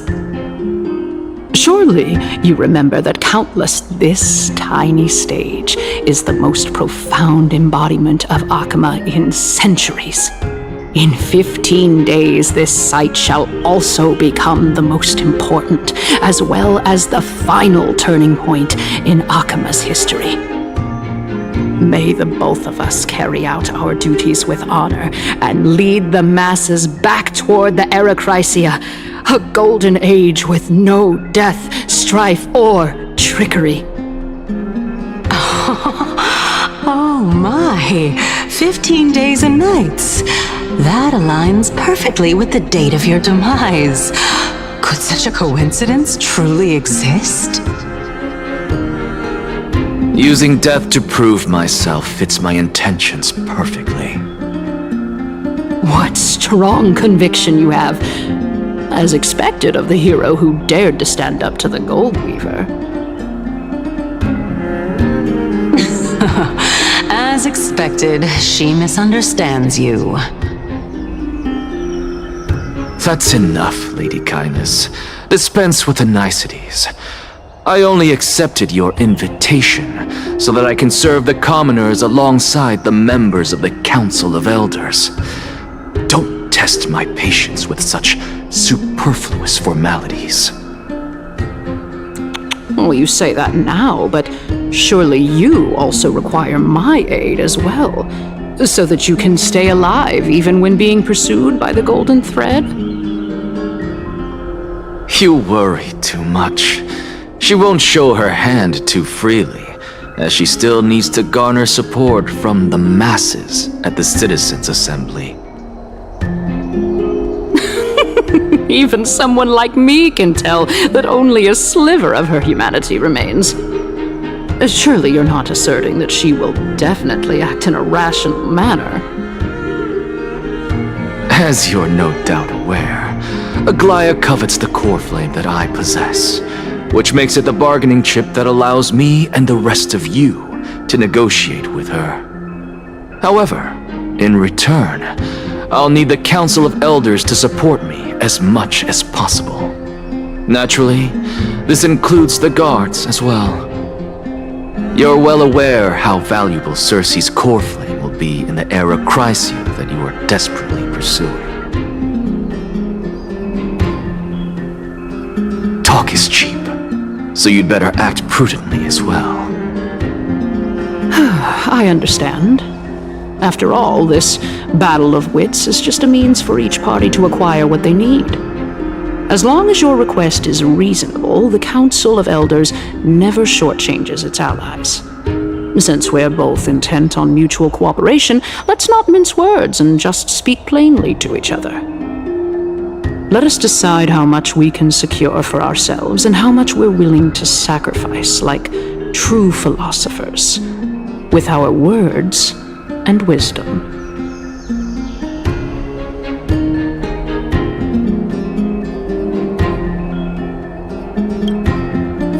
Continuing from the earlier topic, let us discuss our common enemy, Aglaia. She is the second most experienced Chrysos heir across the whole of Akama, who has gradually lost her humanity to the ravages of time and the ablation of the core flame. A formidable opponent indeed. Admittedly, there is ample reason for her to take your life. Yet your previous reasoning is quite sound. As a seasoned political animal, it's unclear whether she will actually cross that irreversible boundary. Moreover, she still needs you alive so that the Titan's trial can be completed. Is there anyone present who can swear by the sacred vow of Kefali and guarantee that you weren't in league with that woman before coming here? Are you just trying to pull the wool over our eyes and aid her in her savagery?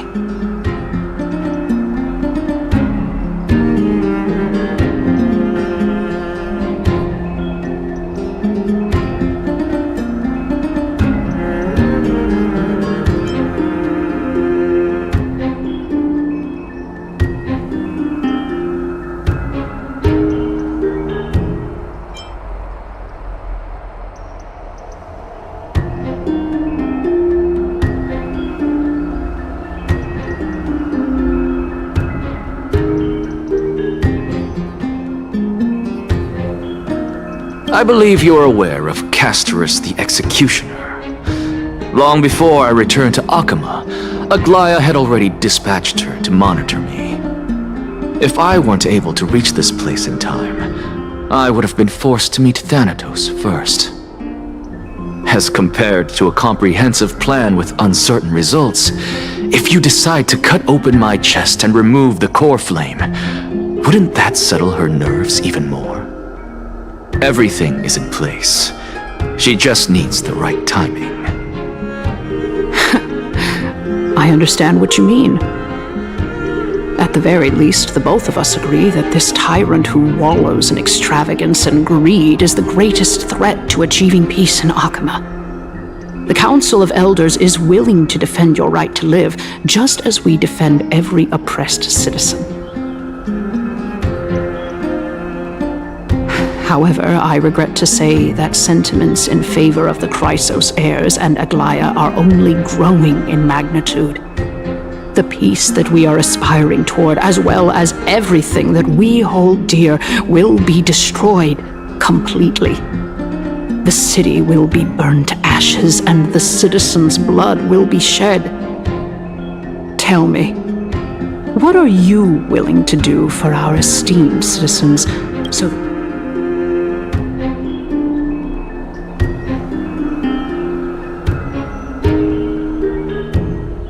Although the circumstances are rather unfortunate from an objective point of view, it is an undeniable fact that ever since the Grove was attacked, I have become the de facto leader of the Grove.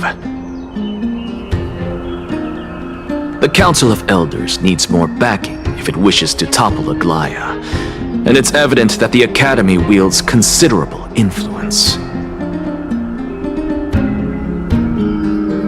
At the very least, I have served as the Grove's special envoy to Akama for a significant amount of time. Of course, this also means that I will hold a crucial vote at the Citizens' Assembly.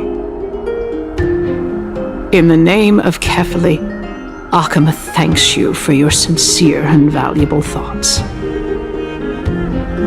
At this stage, it's clear that you and I understand the benefits to be won from this discussion. Let me put it plainly. The Council of Elders has always been renowned for its fairness, and that fairness is built on a foundation of sincerity. The Council of Elders has vowed to all citizens of Akaba that it will always remain loyal to them. As for you, my lord, how will you guarantee that you will be able to live up to such earnestness and will not betray Akaba's indomitable citizens when the opportunity presents itself? Just as you now betray Aglaya when it suits you.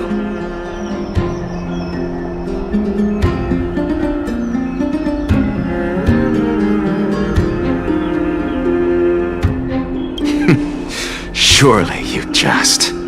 My loyalty does not need to be proven. The fact that the Council of Elders is asking for proof of my loyalty is itself akin to a form of betrayal. I am incredibly honored to have witnessed the both of you bury the hatchet in a civilized manner. However, I am afraid that I must interrupt for a brief moment. As the Theoros, I have observed the following. Lady Aglaya the Goldweaver is currently on her way to Dawncloud.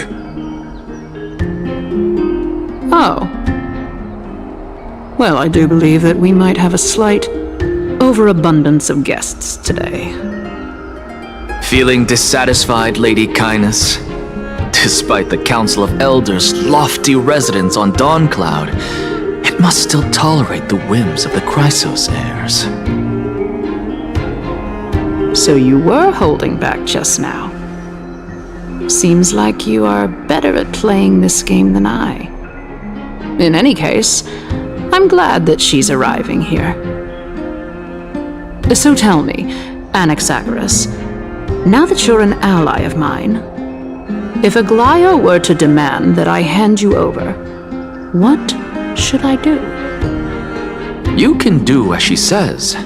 Tell her that the Council of Elders merely wished to chat with me and had no intention of offending her.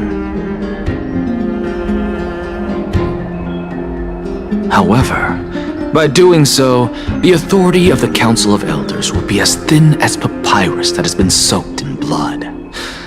Not only can it be destroyed at the slightest touch, but the Council will also lose possession of a valuable core flame.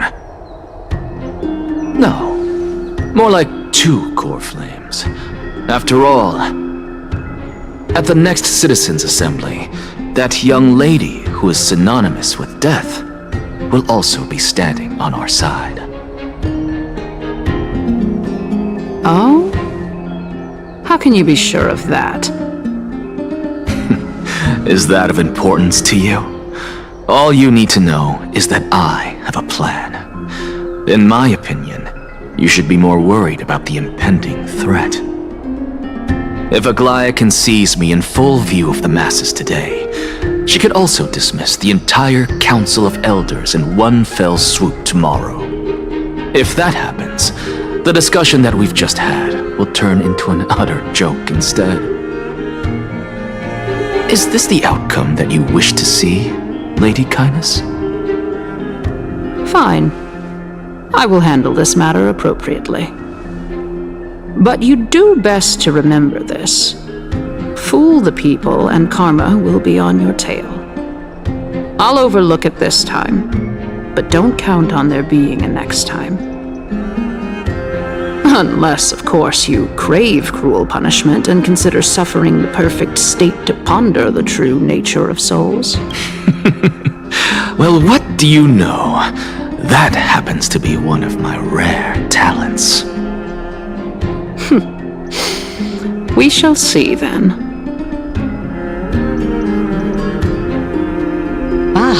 I've got to say that you've managed to really impress me again. But shouldn't you be going after more? Dying to know what I'm after, I mean, I'm the reason Titan after all. It is in me to ask and seek answers.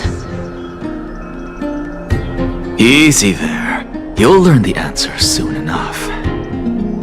I didn't bring it up with her purely because she doesn't have the means to give me what I truly want. It's as they say, onlookers see most clearly. The true masters of Dawncloud have always been the Theoros, who watch it.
Go melt it down.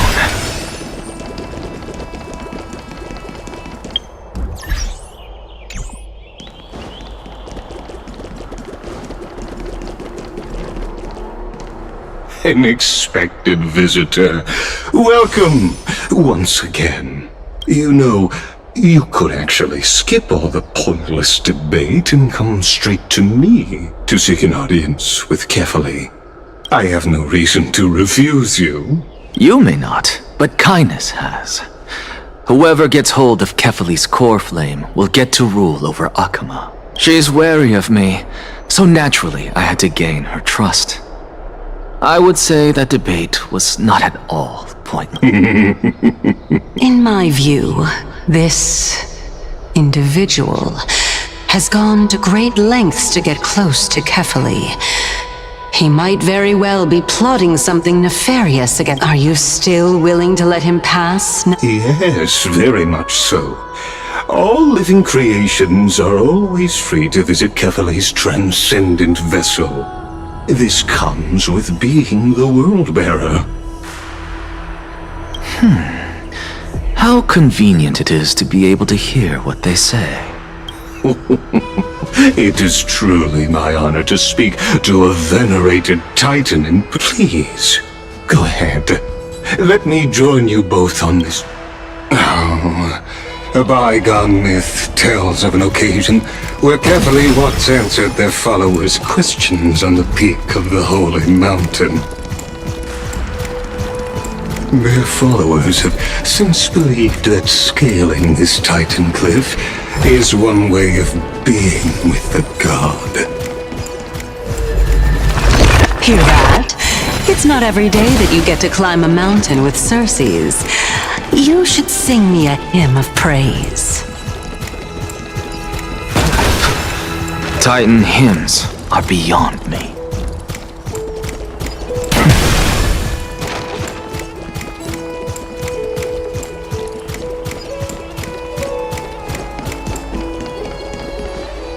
Go on ahead. Take this Yanis shortcut, and the long pilgrimage stairway will be waiting for you at its end. I have to admit, I never expected you to not ask me anything. Not even... Because I know very well what it is you are after. As the saying goes, a gentleman helps others achieve their goals. I have a feeling that your theory will be validated at the end. I believe Kefali will not deprive you of your right to ask your question, especially now that you're on the brink of death. You must be closer to Kefali than anyone else. I hope things go as you say, then. Putting a child of justice into a farcical world is bound to turn it upside down. It is my hope that you bring a much-needed change to this world, which is on the brink of destruction.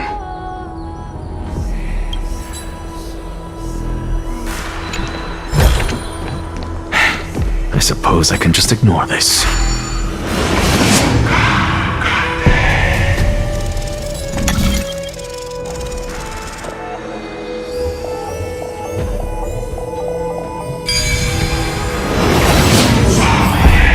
Honestly, this is my first time going up to Dawn Cloud's peak. What a splendid view. Isn't it about time you recognize the magnificence of us Titans? Well, I don't see how this place is different from those temples in the city. All they have are magnificent facades. And even though I've come this far, I'm still doubtful about getting useful clues from him. I must be getting ahead of myself to be expecting to hear something nice from you. Oh? Haven't you been in my head for some time now? It's high time you get used to how I feel about things. Alright, we're just a short hike away from Kefali. No time to waste here. So the intellectual debate from earlier was too draining for you, huh? If Amphorius gets a new lease on life, you should focus on strengthening your body and stop shirking social interactions. Save your concern. The Titan is in sight. Can you make it? Why? Are you going to carry me up if I were to fall now? I know how far I can go, so just hold your tongue and come along. Fine then. I guess I won't say any more. I'll just wait till your soul dissipates completely to gain control over your body. Wait. Is that... Hey. Look. Huh? Do we even get to see souls when we're close to death?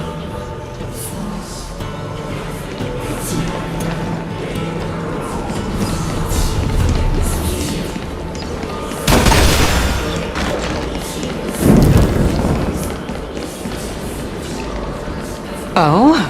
Why didn't you bring your favorite spear with you on this trip, Nias? Nias? I know I've heard this name. It's unfortunate. The Black Tide destroyed every last inch of my calyx. How could that be? Even a creation of Georios, from their prized ores and molten fire, couldn't escape the fate of destruction. Hey, Circes. Do you know a certain Nias? Nias? No, not that I remember. I just saw him. Nias. A warrior-like figure who was just chatting with you here. No, I have no such memory.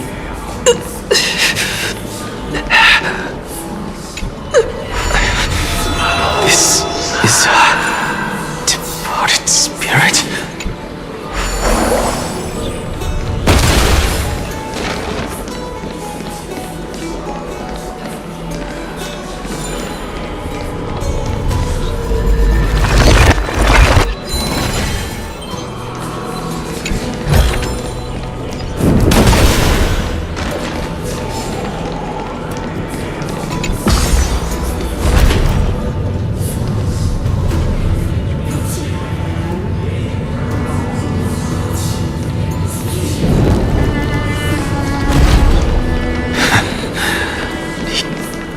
Enough about me.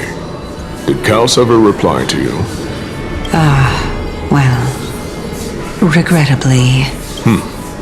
Seems like the price of becoming a demigod is a lot heftier than we thought.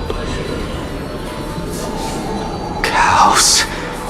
Demigod. I've never heard of this person. Which Titan's authority did he inherit? Look on the bright side, Nias. Since we've come all this way, I doubt he'd snub his old friends, would he? Let's just hope we mean as much as the world to him. Hey! Are you seeing that? Yes, it's still you, Anias, but you're now talking about a certain Kaos. I'm guessing he's one of your companions? Kaos? This name sounds just as strange to me. Never mind. I think I know what this is about. If things are as I thought, then they aren't hallucinations, the souls of people. What? But if those are the souls of the dead, then what am I? Beats me. For all I know, you're just an illusion I conjured up in my dying moments. Let's just keep going. As long as I take in more sights and hear more stories. Know your limits. Wander too far among the dead, and even I might not be able to save you. I'm fine. If this is indeed as I thought, then this will be very amusing.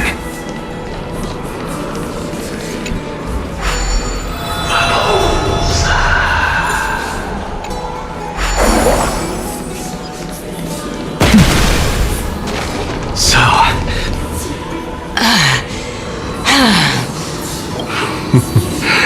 Can you keep going? Of course. I'm just... If I knew we had to climb a mountain, I wouldn't have come along with you. I guess this also counts as one aspect of the world-bearing burden. If Amphorius does have a next life, you may want to get your body in shape. Keep your sarcasm to yourself. I'm not getting anything of value from... I would sooner throw myself off this cliff and hit rock bottom than exercise even a little. I am Calypso of the eminent Seven Sages, after all. Training would make me no different from those hell... Calypso? She's one of the Seven Sages. No, she can't be. I would know her name if she really were one of the Seven... Hey, Circes. Does the name... They're gone. Doesn't matter. I can do this myself. Looks like... Oh, beautiful old world. Where are you now? Oh, legendary era Chrysia, return to the mortal realm. Splendid gods once walked the paths we walk. Alas, all that's left... We're here. Finally. So... I don't get to ask the Titan my question, but all of you make for a pleasant surprise, nonetheless. Very well then, let me uncover the truth for myself.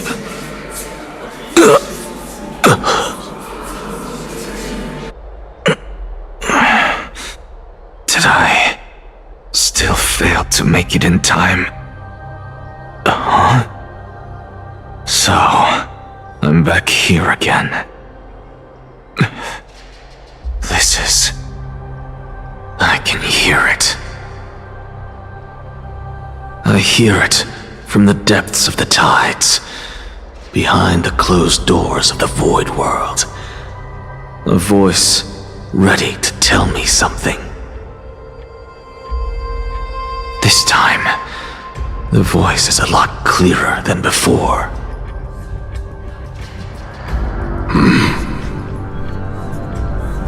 Since we've come this far, let's just wait.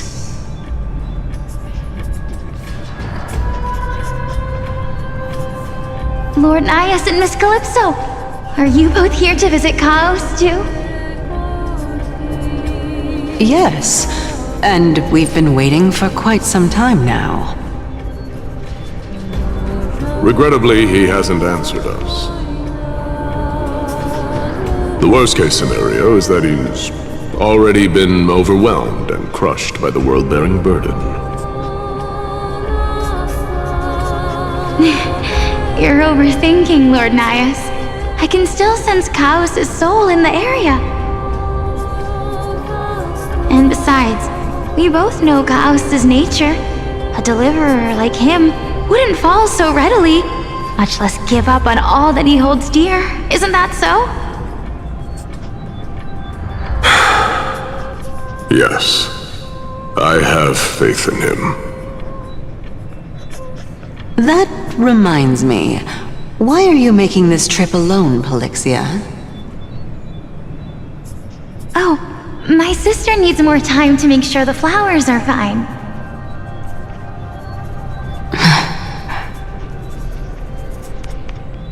Such a pity. Both of you have hearts kinder than anyone else. Yet you are born only to take over Thanatos' divinity. Everything that I see and hear this time has left me shaken to the core. What may seem like a mundane conversation is in truth a once-in-a-lifetime exchange that has revealed the ultimate answer to Circe's question. The conjecture has taken shape and must now be solidified into a theorem. Next, I only need to seek verification from Kefali. By doing so, I can answer Circe's question and reclaim my body. But no, I will not do that. That isn't important. Because another one of my conjectures, one that I have always dreamed of proving, has been proved right this very instant. Fusing a mortal soul with that of a Titan to replace said Titan is not a ludicrous idea after all.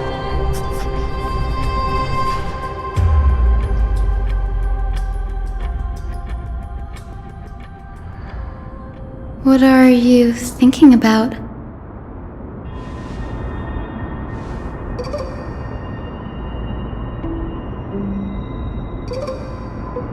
Is that so?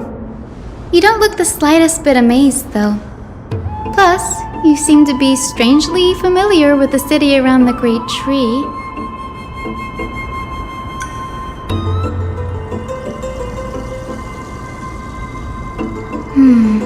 Events of the past, huh? I was also a child when I looked up at Circe's. Their leaves and branches reflected the sparkling stars, and their trunk was like a pillar that supported the sky and ground.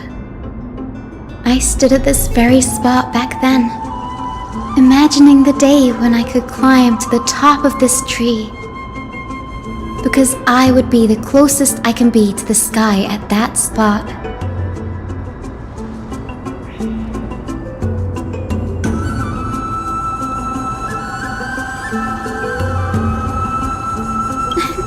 Don't read too much into it. I mean, can mortals even hope to reach Aquila's realm? They're a strict and draconian god, nothing like Circe's. Reason is willing to share what is theirs with others, but Sky only expects people to revere them. You get what I'm saying, right, Denny? After all, the Titan that imprisoned you and Grey here in Amphorius is none other than Aquila themselves.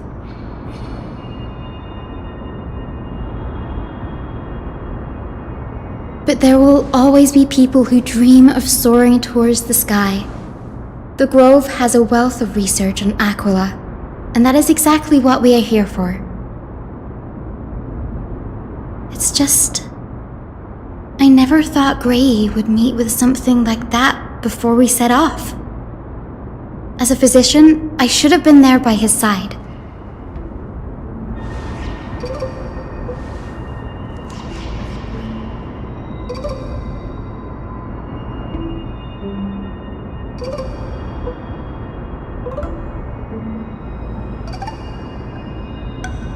Yeah, there's no rest for the weary, huh? In any case, what we're looking for could be anywhere in this enormous grove. Let's split up to cover more ground.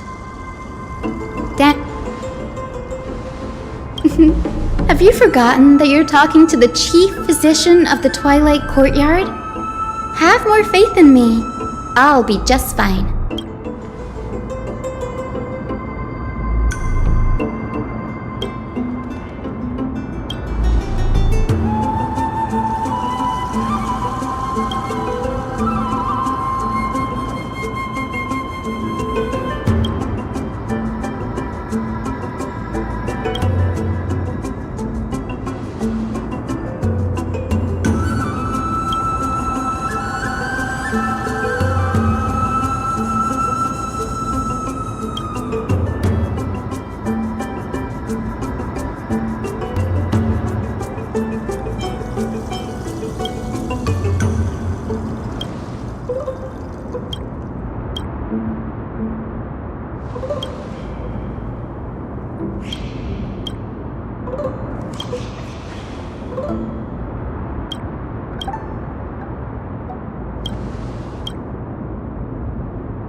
Tread carefully.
Stream 4.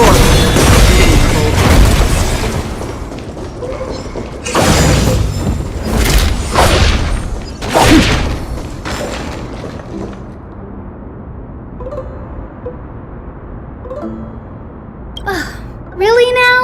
This is way more trouble. Or you could sit back. I'm kidding.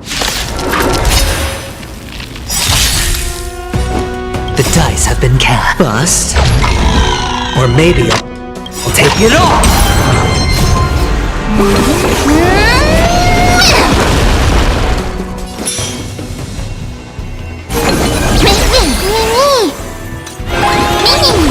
Another journey begins.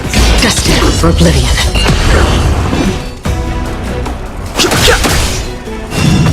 No dirty tricks, alright. Watch your head.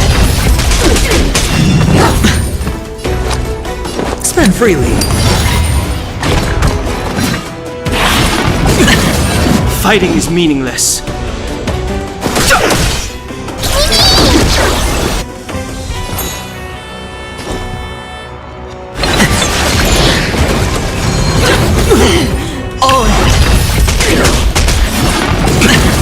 Watch your head.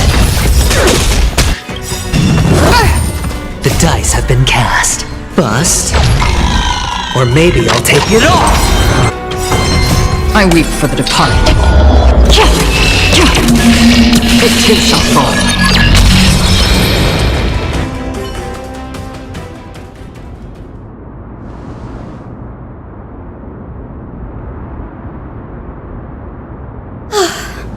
The Black Tide is remarkably quick to detect the light of Amphorius. So I or rather, the blessings of the Sky Priest in me, might have unknowingly called them to me. Anyway, never mind that for now. Here, you might want to have a look at this. I found it around here and thought it might be of interest to you.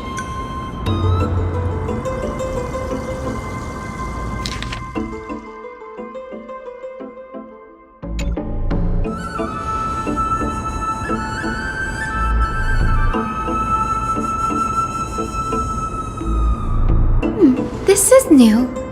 I didn't know Professor Anaxa was researching the sky. He's never mentioned anything about it.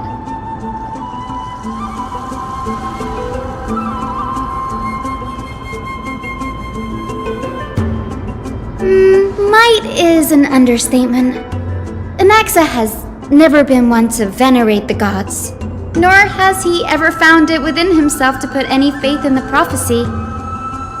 People have come to think of him as a heretic, even in a place as liberal as the Grove. Yet, it is also this very blasphemer that Circe's favors. Fate sure works in mysterious ways.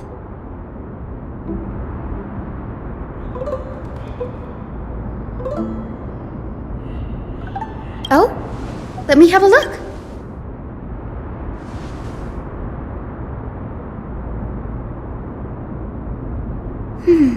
By the looks of them, these scrolls are records of two conversations that took place in the same setting, one after the other.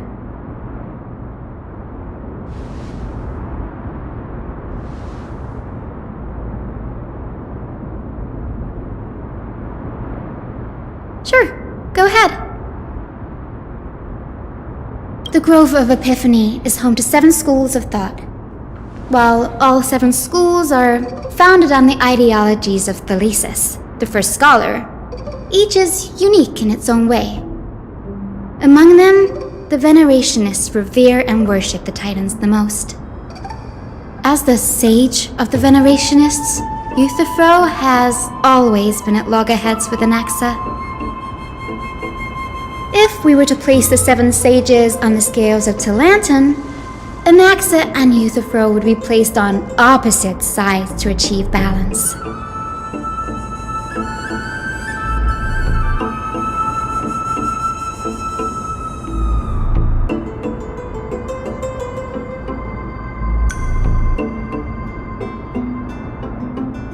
Nearly everyone in Amphorius has heard the story of the skyships by now.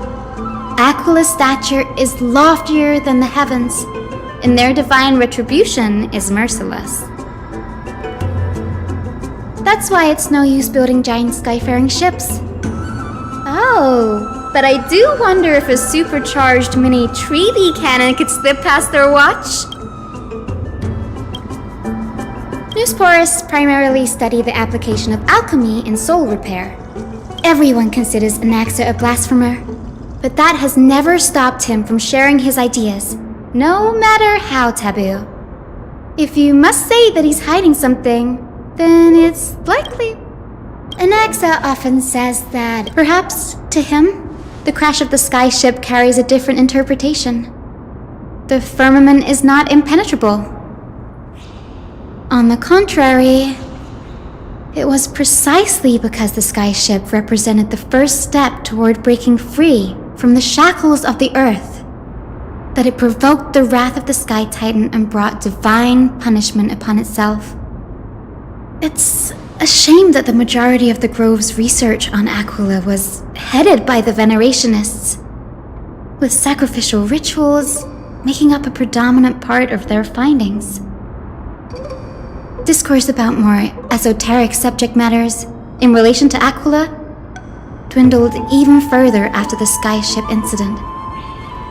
So much so that even this scroll is completely new to me.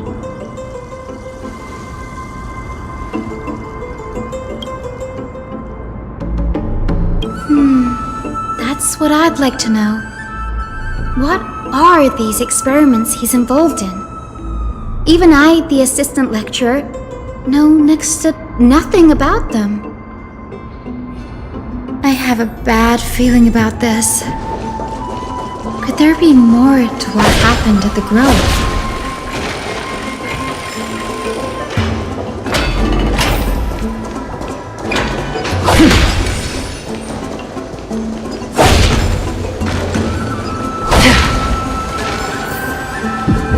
This is the Library of Philia, a place where the Grove stores its collection of tomes. Other than books written by the 7 schools, you can also find philosophical texts, ballads, and religious writings from the Outlands here.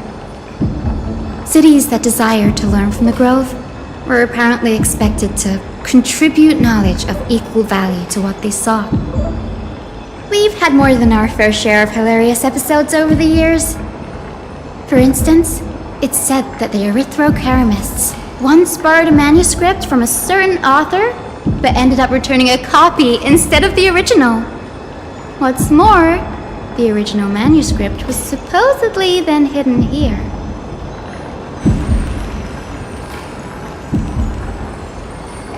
Nice? No need to hold yourself back, Danny. You can just tell it like it is. Their behavior was no different from bandits.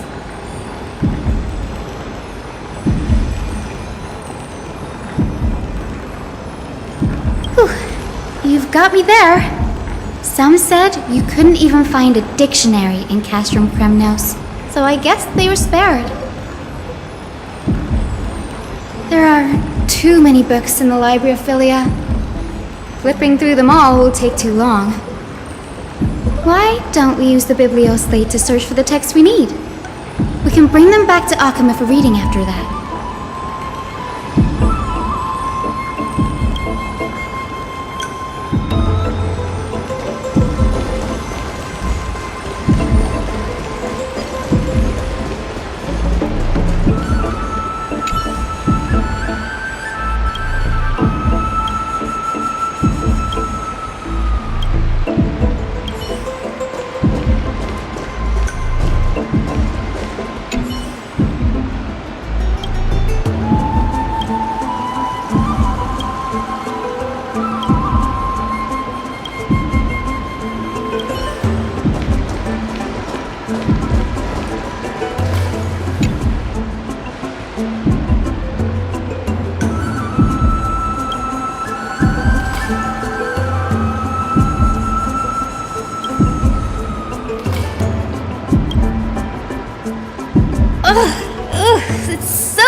In here. Whoa. Are these all complaints about him? I can already see what they must have written. Anaxa has no respect for the... Why else would they call him the Great Performer?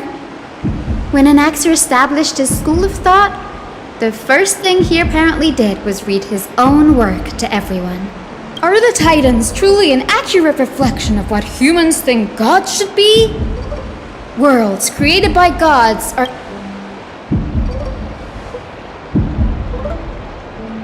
They marched him straight to the seat of judgment before he could finish.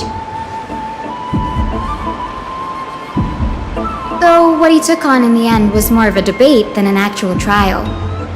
He had to address every one of the scholars' allegations, or face expulsion from the Grove. The first allegation was... Do you agree that since the Titans created the heavens and earth, so the mountains, rivers, and seas must likewise be their creations?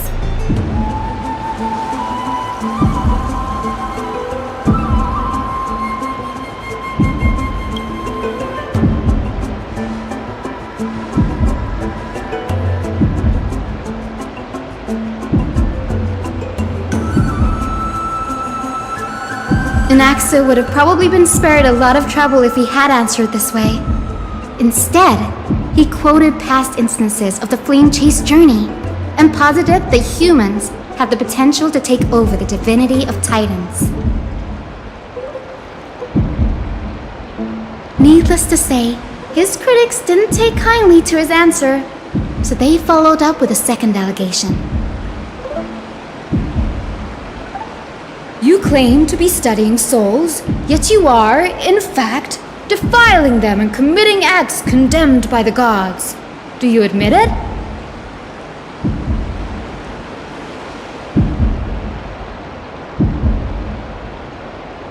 Anaxa always wears an eye patch, never removing it, even when alone. Some say he used one of his eyes as an alchemical ingredient. Every being in the world owes their safekeeping to Kifili, and this is even more so for the Chrysos heirs who have divine blood coursing through them. If he has really done something of that nature, then it'd indeed be sacrilegious. Thankfully, they had no way to prove it, so it amounted to nothing more than an allegation in the end. One by one, Anaxa engaged in wars of words against those who would challenge him. Toward the end, a scholar asked him, "Anaxagoras, have you any respect for the gods?" It was only after a brief silence that he answered, "I have never denied that titans are meant to be noble constructs."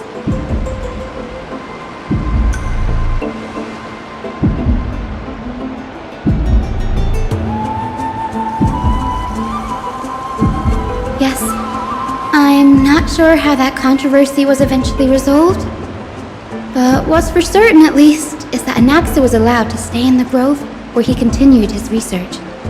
By the way, this stack of complaint letters has reminded me of a place in the grove. We may find clues there that aren't on the teleslate. I'm talking about Anaxa's alchemy lab, hidden between the cornerstones.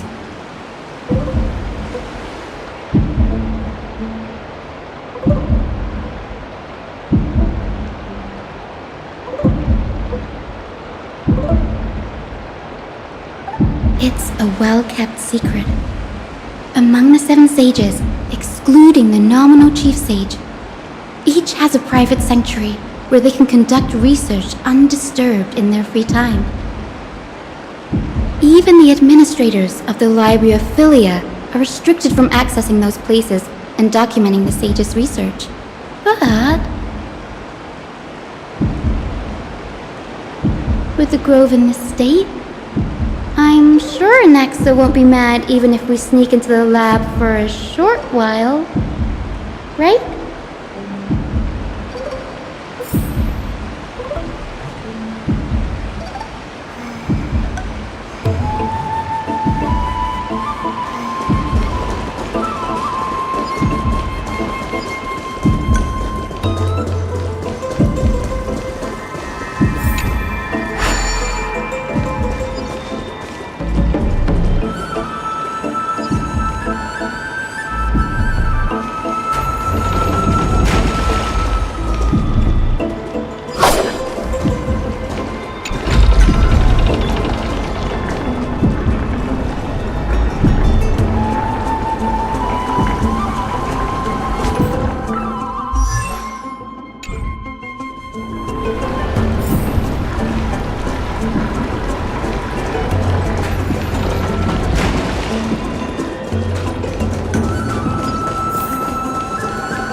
This is the place, but where is everything?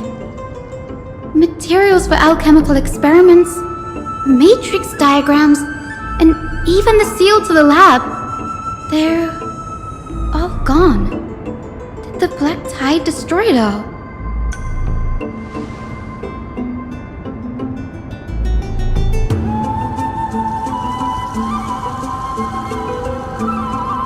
No, not even close. Not only are alchemy experiments high-risk activities, but Professor Anaxa also has a penchant for using bizarre materials. Students often saw him walk in looking bright as rain, but come out covered in soap with his hair singed. Naturally, no one dared to come near this place. Huh? That bookshelf over there seems to be the only thing still intact.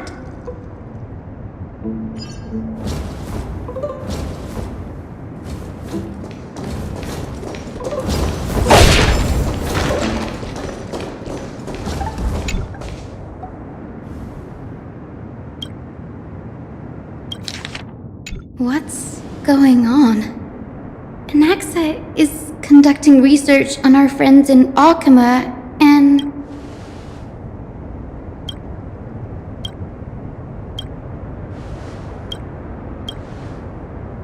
it wouldn't have been so strange if he had focused only on Cassie, given her own curiosity about her origins. Plus, considering that the new sporists have crafted omnipotent medicines capable of curing diseases, it also makes sense that he would conduct research on immortal Chrysos heirs. But now, it seems Anaxa's objective was never to create medicine, but to identify the origin of the golden blood and figure out its inner workings.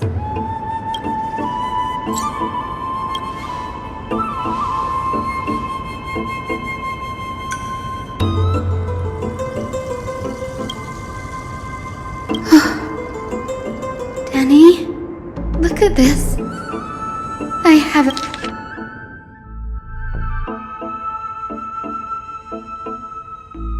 my biggest fear.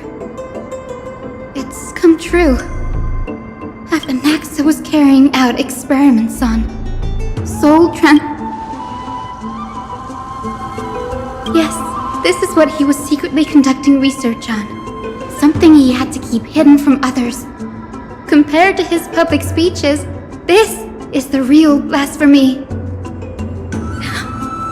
Oh, I just thought of some...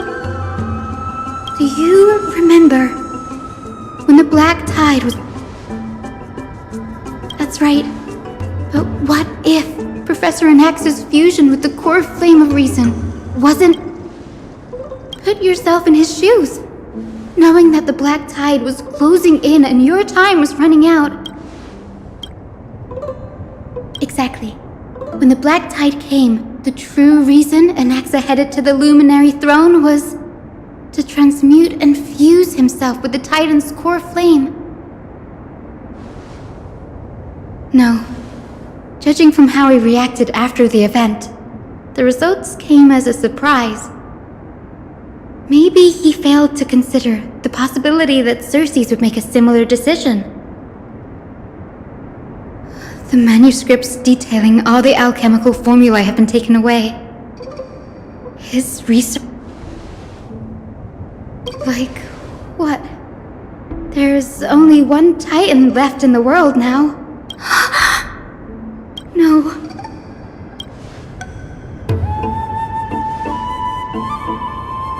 He's after Kefali.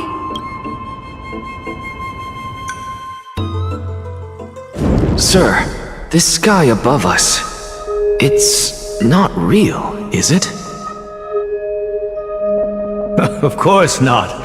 This is just an image from a projection device used for educational purposes.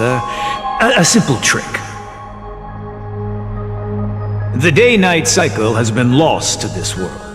So that students like you may still learn about the night sky, astronomers have harnessed the Titan's miraculous power to manipulate the light, projecting the nights of the past here for you. Much like how the sky above the holy city is also illuminated by Kefali's dawn device. So, the skies of Akama are fake too. You mustn't conclude that, Anaxa. You should know that only a child would expose a trick and be proud of it. Often people know more than they let on. They simply choose to feign ignorance because they have no other choice. Then they're just deluding themselves. People believe in Kefali's tale of Genesis, accepting wholesale whatever the priests preach.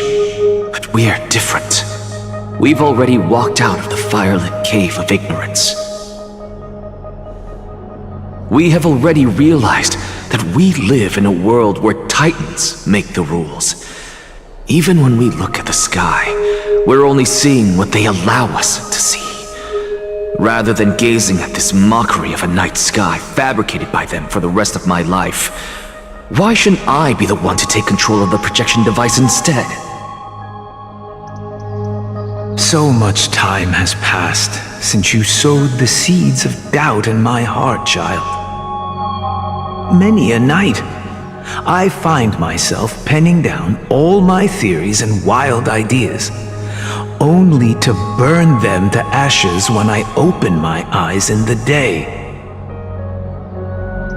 Why? Because we'll face death by burning if word gets out? As a sage of the Venerationists, my soul has already become inextricably linked to the great tree. Every word I say and every move I make is certain to influence every leaf, every branch, even the tree itself. But above all else, my days are numbered. Instinctively, I have my doubts about the golden blood and the human soul, yet I have no means of verifying them. The golden blood in my veins is woefully thin, and I am loath to waste what little time I have left obsessing over a hypothesis that cannot even be proven in the first place. But I can, sir. I can do it for us. The time is right. Give me all that I need, and I shall accomplish this grand feat on your behalf.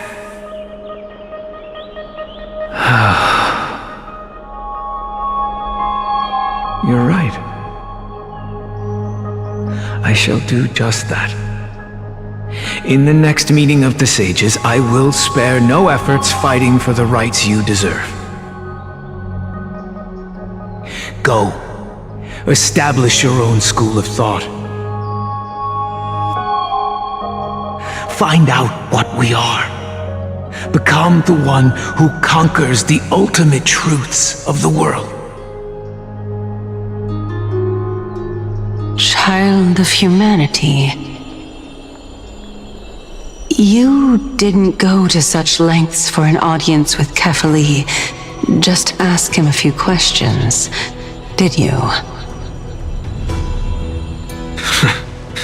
So, you figured it out. If I were as foolish as a Dromus, perhaps I'd throw myself down and prostrate before their greatness, begging for the gods' prophetic wisdom. Well, sorry to disappoint, but I'm no Dromus. Alas, I am a human, standing tall on 2 feet, possessing both intellect and pride. Before such power, does it make any difference whether you're a human or a Dromus? I'm sure you're familiar with the story of the Styxians. When the raging waves threatened to swallow them, They didn't just give up and become sitting ducks. No. They constructed a dam that kept the roaring tide at bay, chaining down the mad Fagusa. They call me a blasphemer, Xerxes. But that doesn't mean I deny the existence of gods. It's just... as I see it, Titans are simply a force that mankind has yet to find a way to tame. Oh? If power that rivals the Titans is what you crave, why not conform to the prophecy and brave the trial? Why stop at harnessing the power of the Titans when I can do so much more? The source of life is what I wish to grasp, to understand what makes up the soul. Thanks to you, I've had the chance to personally verify, in more ways than one, that the soul indeed ceases to exist in death. But where there is death, there is life. And where there is an end, there must also be a beginning. How then is a soul born? That was the only unknown variable left in my calculations. And by the sound of it, you have already formed a conjecture. No, I have already drawn a conclusion.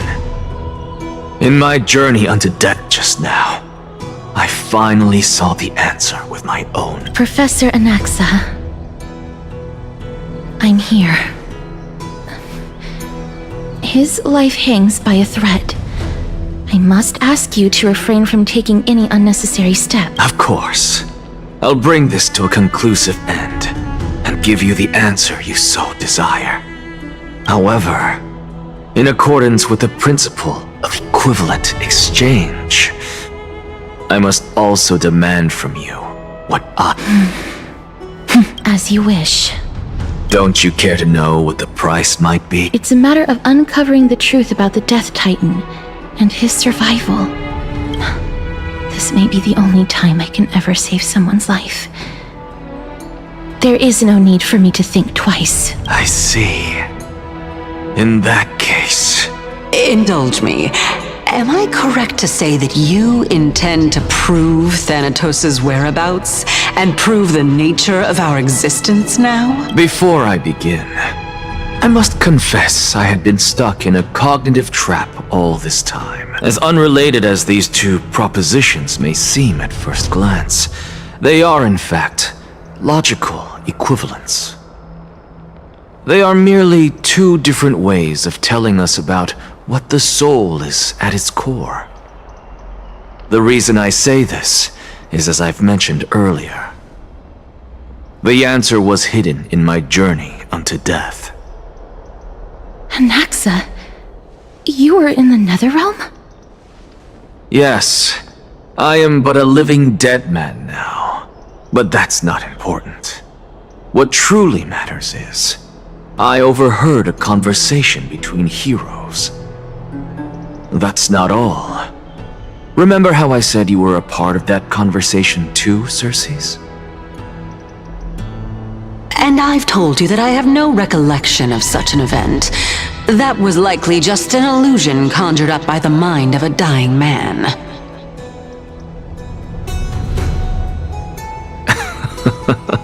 Of course you would remember. Because that wasn't you. That was Calypso, one of the 7 sages of the Grove. Calypso? Huh?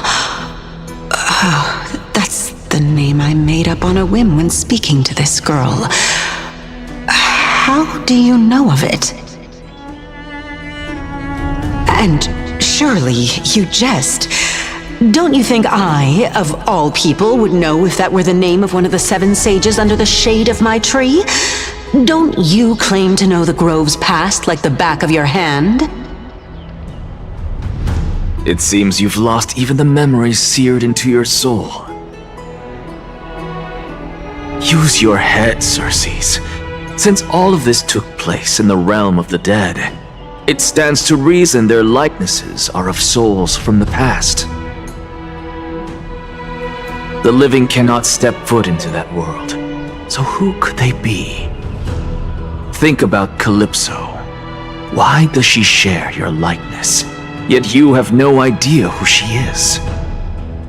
The answer is evident, is it not? Those fallen heroes are the mortal incarnations of the Titans before their ascensions to godhood. The gods aren't master creators born out of thin air, and they are no different from humans, because they all evolved from one.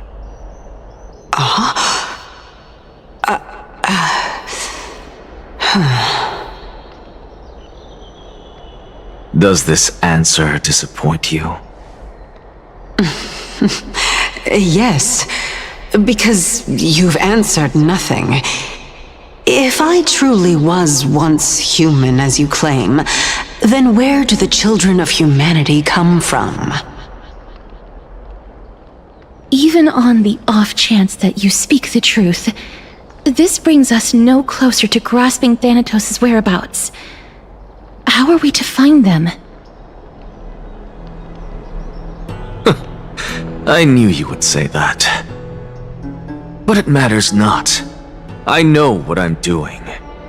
Actually, why don't we have this supreme being standing before us tell us everything? You can revive a Titan? Humans cannot return from the dead. Neither can gods. But all we need to do is look at this from a different perspective, and the problem will resolve itself. The solution is simple. Just like what you did to me. If I'm reborn as Kefali, I can rebuild the world and all within it as they once did. Simple, is it not?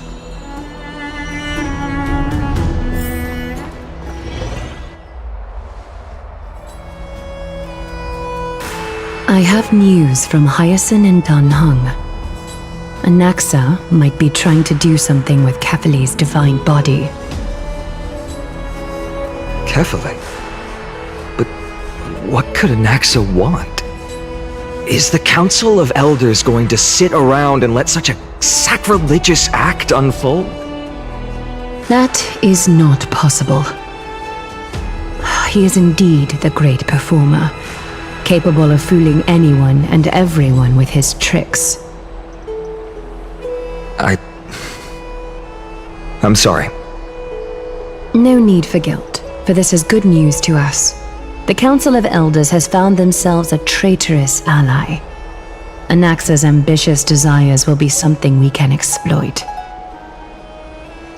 What we should be doing now is to keep our eyes peeled for whichever trickery Kynus is up to, and react accordingly to thwart her plans.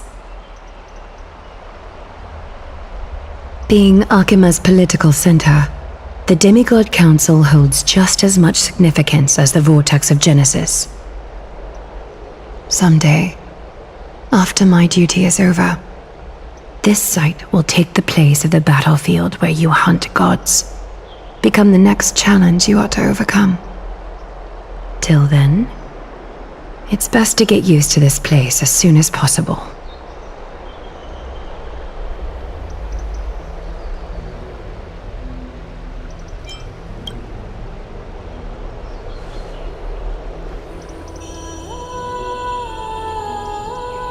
Preposterous! The Christos heirs only have their standing because of the Council of Elders! How dare they trample over it!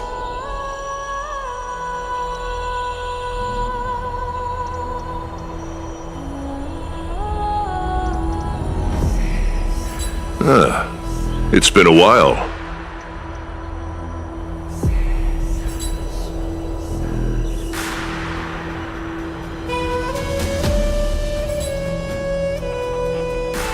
What is that supposed to mean?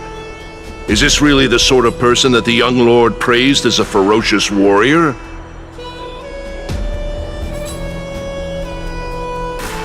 It has indeed been some time, Lord Krateros. What brings you here in such haste? Shh! Keep it down. Be more vigilant. See those duplicitous dogs over there? They do the dirty work for kindness. I've already ordered my people to hold them back, but we should still lay low. Unless you're itching for a bloody fight to get a workout in.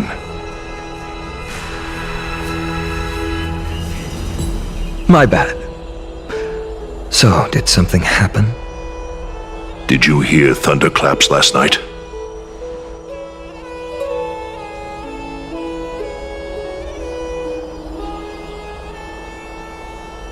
Thunderclaps are beacon signals of strife. They are a message from the young lord.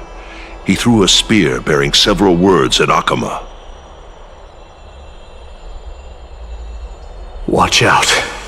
The Flame Reaver is back. I guessed as much. We didn't actually kill them back at the Kremnos Arena. I figured this is something you would want to know. We Kremnoans never back down from a fight. So if you plan to take that thing down in a battle, reach out to me anytime. You have my gratitude. I will let Aglaya know about this right away. Remind her to be on her toes while you're at it.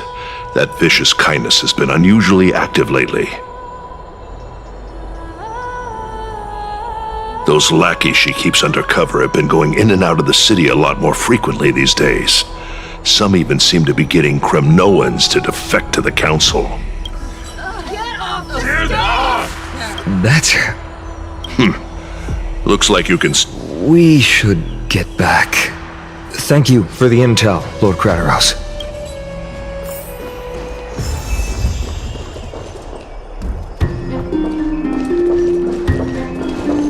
By Catholic to Lenten above, as the Theoros I have observed. Aglaya, what happened here?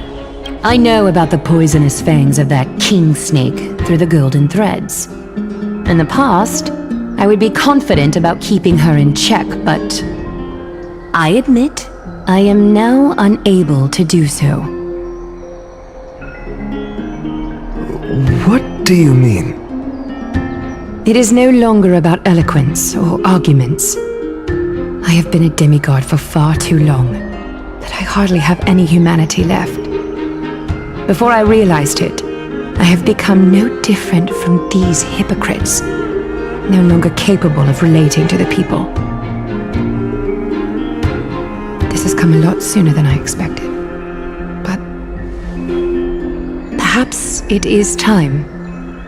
I need you to step up, Finan, in order for me to retreat behind this. Yes, this is my... It is far easier for the Council of Elders to fool many than just fool one person. Their so-called more support is no more than a ruse to distribute power using words instead of lances. There is no glory in winning this debate. But that makes having respect for humans so much more priceless. Finan, you are a Chrysos heir without flaw, capable of relating deeply with humans. I appreciate what you've taught me, Aglaya. I hope we'll live up to your expectations and win this debate.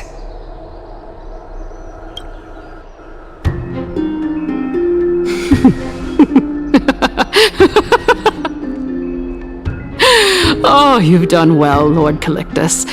Let me take over and personally close this debate for today.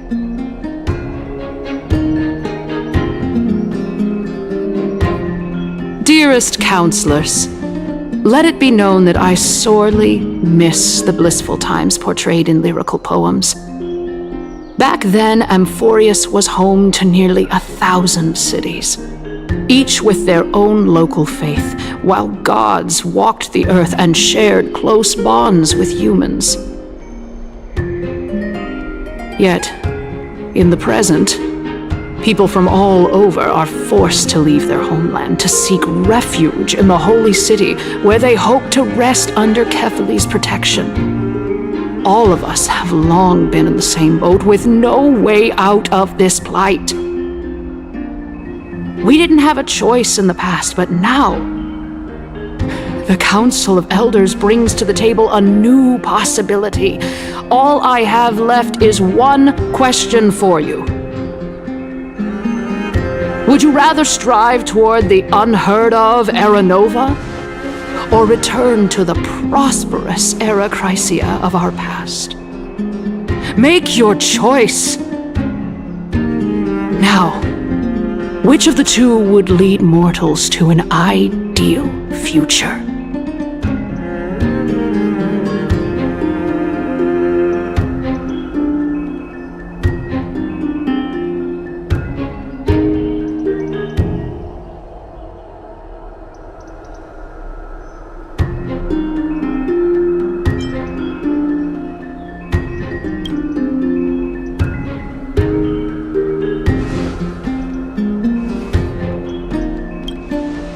We all know that Era Chrysia is a thing of the past, Lady Kindness. Please, enlighten me.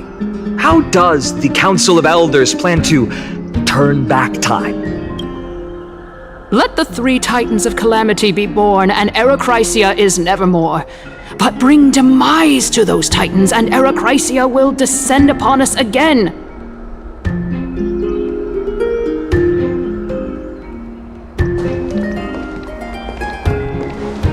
Know that the Council of Elders is never one to make empty promises.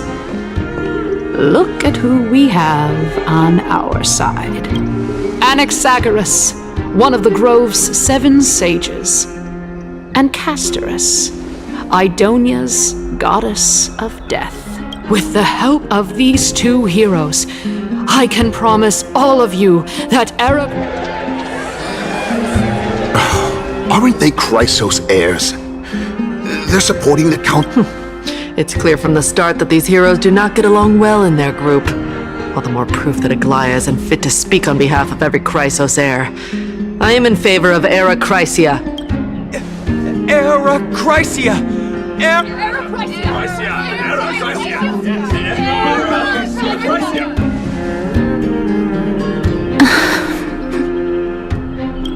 Castorus? Why are you standing over... You finally arrived, Anaxa. So... Don't worry, Aglaya. Well, I know that you have meant... Tell me, dear citizens, if we successfully retrieve and return Thanatos' The answer is simple. He's one of the 7 sages.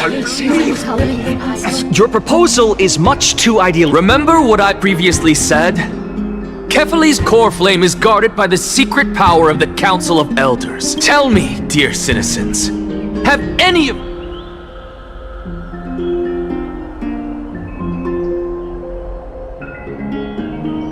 Oh. Could it be that you heard that from the Flame Reaver themselves? Citizens, let's loudly sing the blessed hymn. Oh, beautiful. After the destruction of the 3 Titans... Era Chrysia! Yes! This is bad. Anaxa, pray tell. Everything that you've mentioned hinges... Thank you, Lady Aglaya, for still caring. For Castorus, Idonia's god... What? With that, I solemnly promise that the core flame Lady Castorus... Thereafter, if we are able to garner the support of...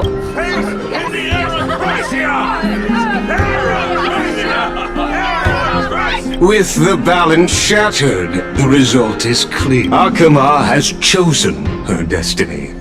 The issue up for discussion at this citizen... Aglaya, dear Aglaya. What has caused your heart to soften? You also don't seem to be as quick-witted as before. Wag your tongue as much as you like.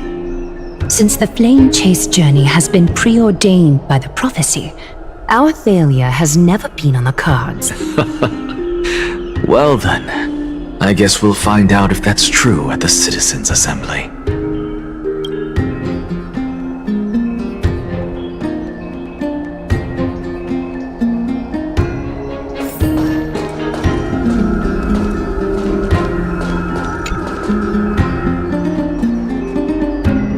Well, it seems that when I sent you to look for Anaxa, My apologies, everyone. I know that you have many questions to ask me. I will... In that case... In actuality, he showed me a past that was both... The reason I say this is as I've mentioned earlier. The answer was hidden. Anaxa, you were... Yes, I am but a living dead man now.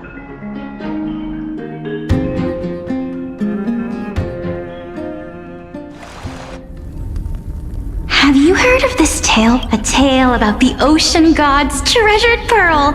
Our hometown. It was a seaside town which enjoyed the ocean breeze and glorious, peaceful until one day, an evil dragon descended upon the town. Its wings were large enough to blot out the sun, while its claws were sharp enough to rip the waves apart. It barged into the tall tower and devoured the queen's beloved daughter.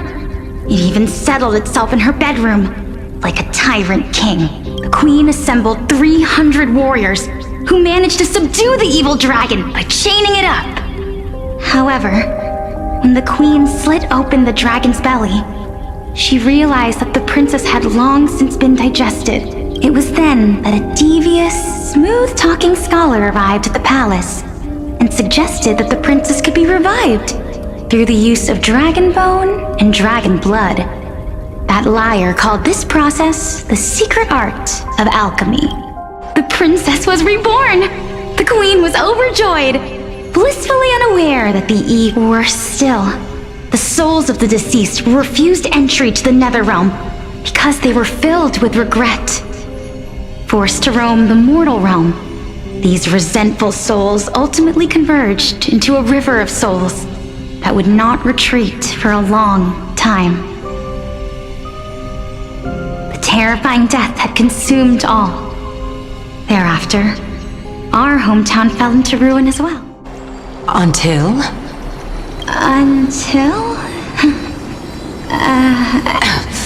Oh my... So, according to your story, this is how I used to look? And yet, what exactly... A miracle that I created with alchemy. As for what it is and how I was able to accomplish it... Oh my goodness, is this cliffhanger really... Quiet, Titan. Continue to enjoy this splendid... Dragon, huh? I've heard... In that case, what do you think of it? I think that this so-called alchemy was a tenuous analogy added to the story by future generations. Indeed. Before I left home to pursue my education, I never even knew that anybody was looking into this area of study. Therefore, we can just treat this tale as a fable. A fable, you say? If so... I guess it might be the concept of equivalent... Oh? I thought the moral might be closer to something like... honor the dead. What? At a loss for words? No. I merely realized that we're both thinking of the same principle. If life is priceless, then there is hardly anything else in this world that is of equal weight to it, right? Indeed. As expected of the wisest scholar in the land. You flatter me. Why don't I ask you a question as well, as a form of equivalent exchange? Of course. What is your question? If I imparted my knowledge of the art of alchemy to you, would you use it to resurrect someone you loved? What? What kind of strange question is this? I got it. You're just trying to get me to tell you whether I like anyone, right? Let's... Oh? Death is inevitable. In the days to come, I'm certain that someone whom I cherish deeply will leave me for good. If such a mighty power really existed, I think I would use it without, after all, you, me, and the rest.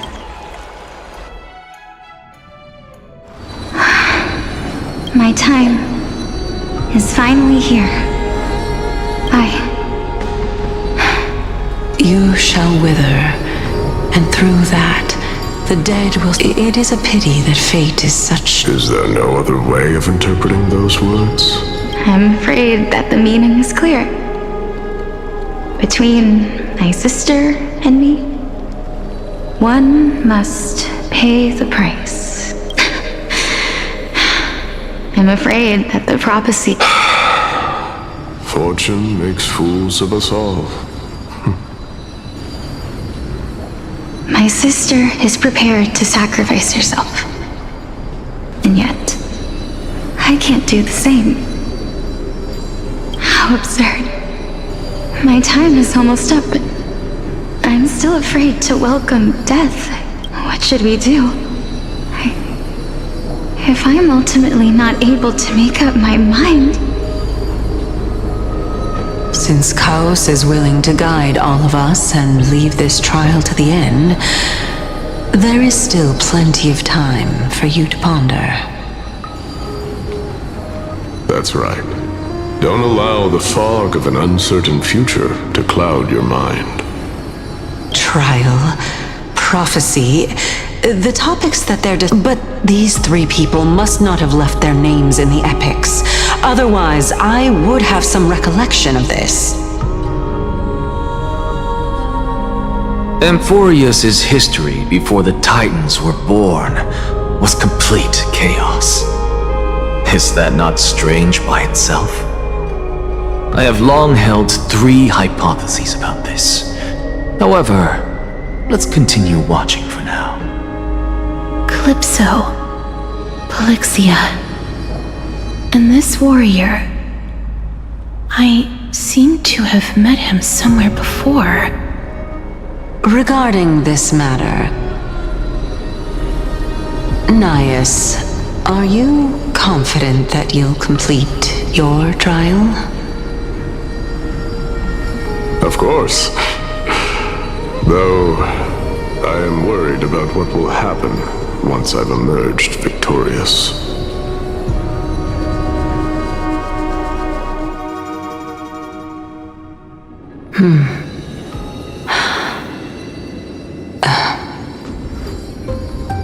Looks like you have made up your mind.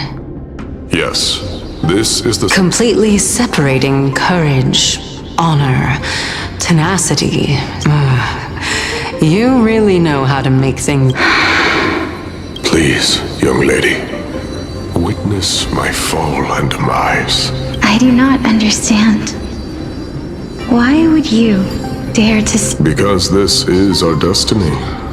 The power that resides within me is so intense that I will one day... Furthermore, a valorous death before glorious return has always been the path I chose to walk. A journey I began...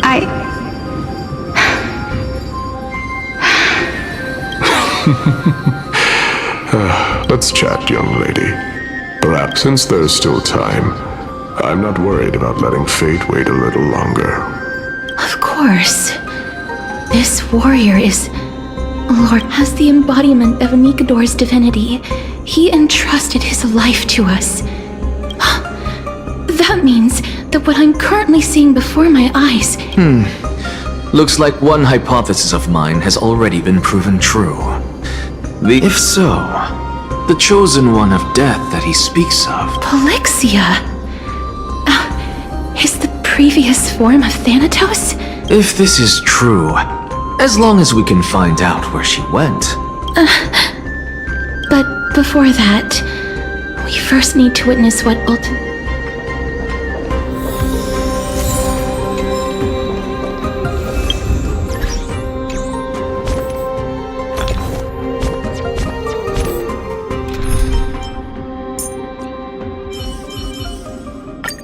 Do not worry. Nikador's courage is a test. I've heard that these words are Lord Nice's honor is incredible. I believe that his tenacity. Before we fought Nikador, we also sealed within this statue. They used their own body as our honor, courage, tenacity, sacrifice. And finally, Cheer up, young lady. There is no need to shed tears over a glorious death. all farewells in this world. No, young lady. As a warrior, I have witnessed too many bitter deaths. But now, Although only a sliver of your soul remains, you remain so optimistic. to be honest, I don't know either. But I am certain of one thing. This is not an acceptance of death nor apathy toward it. It's not even a feeling of despair. I am just enjoying what remains of my life to the... Enjoying? Indeed. Along this journey that we've taken together, not only have I changed the world, I myself have also changed in the process. And now I have reached the journey's end. But when you depart the mortal realm,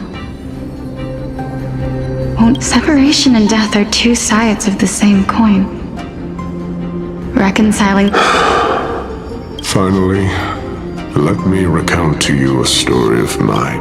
The first time I returned from the battlefield, I felt the calamity had devoured everybody on the battlefield but me. When I returned to the city alone, the citizens held a banquet for me that was far from pleasant. I felt it was late into the night by the time the banquet ended, my head still reeling. It was a crazed scholar looking at the night sky and muttering to himself by the side of the road. Although do you think that it'd be better if we just died on the roadside? Like, to my surprise, he shrugged his shoulders and sighed. To someone who is currently experiencing death, dying and living afford the same. Now please go away and don't block my... Are you trying to say that there is no difference between living and dying? For they are both journeys that lead toward death? That's exactly what life is, and death is. But therefore, young lady, don't detest your... The embodiment of strife, telling me about the majesty of the world. Indeed. I believe that when the fated moment eventually arrives, you will be able to understand my words. It is time for me to knock on death's door. When that moment finally comes, let us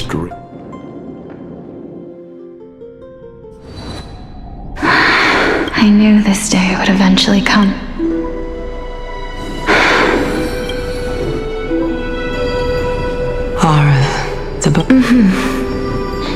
Calixia, I'm here. What? This is quite interesting indeed. Is it? Now, it's time for us to... Are you afraid? What are you afraid of?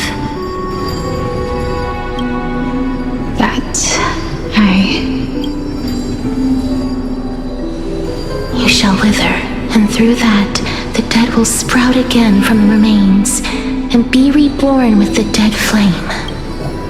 As foretold in the prophecy, and according to our vows, once it all ends, we must face our fated moment head-on. Even if it was prophesied, do we have no say in the matter? Let me do it, sister. Let me be death's sacrifice. I was never long for this world anyway. I was the one who wasted your life after all.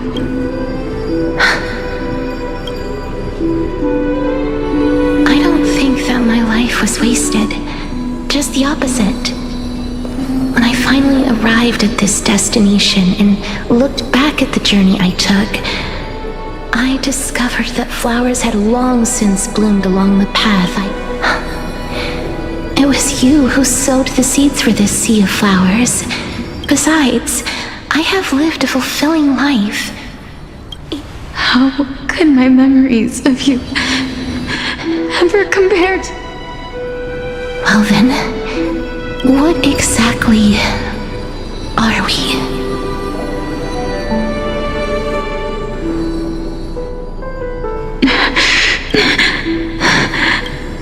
I don't know either. But regardless of what the answer is, regardless of how we're shaped by others, or even by this world, ever since we were born, the fact that we existed was predestined, and nothing could erase it. This is why I will always, always be by your side. We're twins, after all. All right, my dear Polixia. It's time to extract my heart and light the flame of death. After that, use it to plant the first bud in the prophesied new world.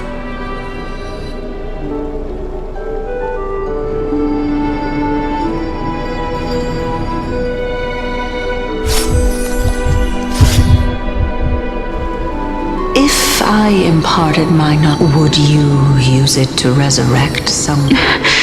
Death is inevitable. In the days, if such a mighty power really existed, I think I would use it without hesitation. Even now, my answer remains the same. This is why, sister, I promise you, in the prophesied new world, go now. Return to I shall open wide the entrance to the nether realm, and grant you a second. Remember, do not ask for the price of our equivalent. Everybody, we've come to the... I'm certain of this now. Just like the flame chase journey of... I believe that this is the... This is, besides, those twins in the past. Even if they really are. Are their whereabouts truly unknown? In our world, there exists... But the people there worship the good... Take this. This is... The Nusporist masterpiece. The philosophers. Remember? I've mentioned before that the art of alchemy is all... Think about the story of the dragon. This stone will... You still look as... Simple. I shall However, my line of thinking will not fit. Actions speak louder than words, Castoris. I've already searched for so long, but before I leave, I have another question. What exactly did we witness? That was the world imprinted in Kefali's soul. If we are to prove its existence, you must take the final step. I understand. Hey, child of... Don't get antsy. I still remember the question you posed to me. As a scholar, I do not wish to offer up ambiguous conclusions. Let's discuss this topic again when she manages to... I merely... If so, rebirth... Why not? When I was a now I'm merely for... Why are you always... This is but a necessary sacrifice on my path to transform into the purest... Can someone... No, it's just the opposite. It means that I can actually ascend to godhood and reshape this absurd...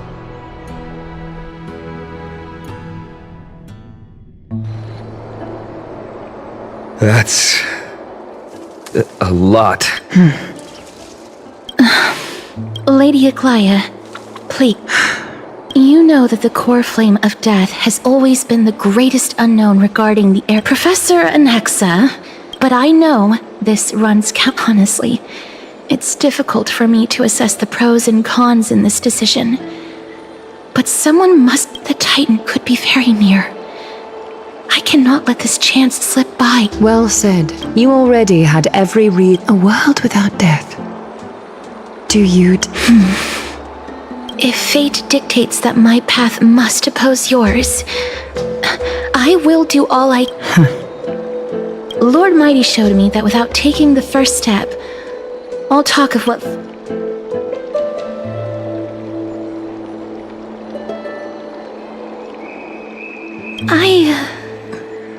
I have always hoped to hear you speak your mind, Cass. And I am glad to have heard Styxia. I visited that place in the past. Though it is now an island surrounded by the river of Soul's torrents, it's not hard to see its former go. I will not stand in your way. As for you, you are someone who has cheated death. I believe you have more than enough reason to make the trip with Casterus and meet the god of Casterus. I too look forward to your journey. I wonder what kinds of... Thank you. I hate to put a damper on this. If Styxia is now an island surrounded by the river of Soul's torrent... The answer is quite simple. In the myths, Zagreus once made the domain of the dead their treasure vault. That is to say, they could enter and leave the nether realm as they pleased. And if they could do that, then it follows that the demigod who inherited their divinity must be... I'll see you at Memorial Palace at Action Hour tomorrow. Cypher shall be your guide to finding that...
Is the debate finally over?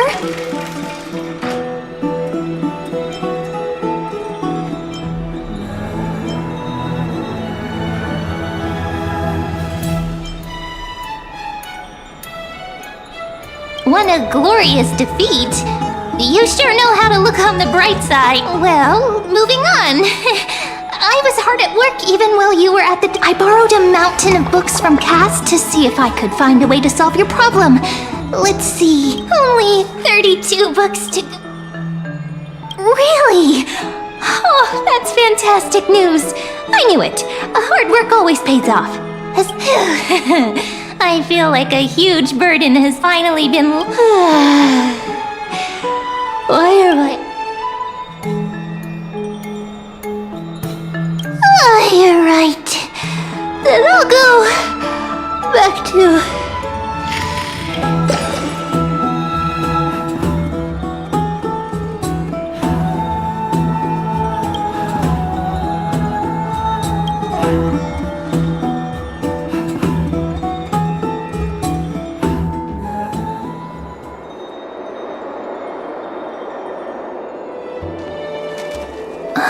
Cass? What a surprise. Lady Treeby. Is something troubling you? I just wanted to speak to Lady Trianne for a bit before I set off. No matter how breathtakingly beautiful Styxia once was, the place is now the domain of the departed. There is no telling what we'll encounter there. I don't want to have any regrets. Has anyone told you that your eyes are sparkling today? Is that a figure of speech? In the past, when you did smile once in a while, all of us could see that your heart remained troubled even as you smiled. Lady Treeby, you know perfectly well that see you tomorrow is nothing but a white lie. I hope your toughness is not a mask hiding a lonely heart. Cass, you hardly ever talked of your past. None of us knows what you went through, apart from Maggie. But we know it must have been filled with pain and hardships, as it is the fate every Chrysosaur is destined to live out. We are just happy for you that the core flame you're meant to inherit has finally surfaced. Isn't it a little too soon to say that? But you already know where tomorrow is, don't you? There is no need to rely on anyone else. Just give it your all and leave no regrets, because we embrace others to comfort them. And Cass, you're the kindest Chrysosaur we know. Thank you, Lady Treeby. This feeling, it's hard to put into words. I suddenly found myself with so many wishes, so much I want to accomplish. Then go do it, Cass. Trianne was actually working on a surprise gift for you. It's a pity she didn't get to finish it. So, let's meet back here when you return from Styxia.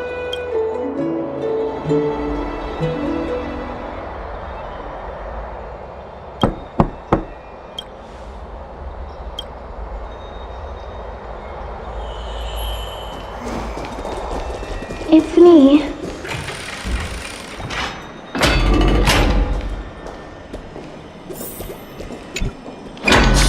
I hope I didn't wake you.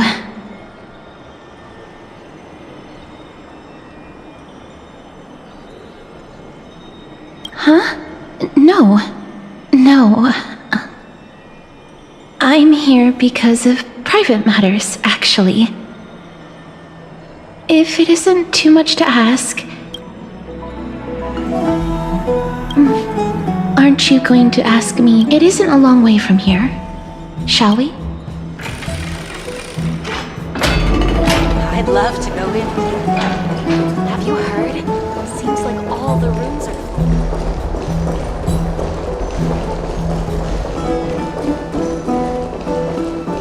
Faith can dispel the black eye. The streets are packed. I want to vote! Tell me how I can vote! Take your ceramic shard engraved with the Kefali rune, select the Council of Elders in your heart, and pray silently until the shard registers your choice. Then toss it into the Dolium. The Council of Elders? More like the Council of Buffoons! The Black Tide took my hometown long ago! Who are they kidding with bringing back Arachrysia? It's all a sham to create their own Arachrysia in Akama! The Titans are just. So long as we do not overstep our bounds again, we will not incur divine— Oh, please! The time when these deranged Titans should have vacated their spot to the demigods is long overdue! You'll see soon enough, you old fogey! And I pray that Talanton smacks some sense into you with their scales. We shall see how this turns out. That was...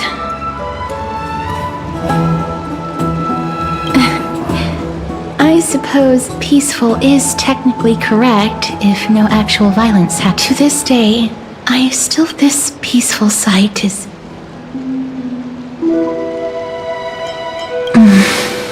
Before coming here, I had lived for many years in Idonia, a city of rime and frost.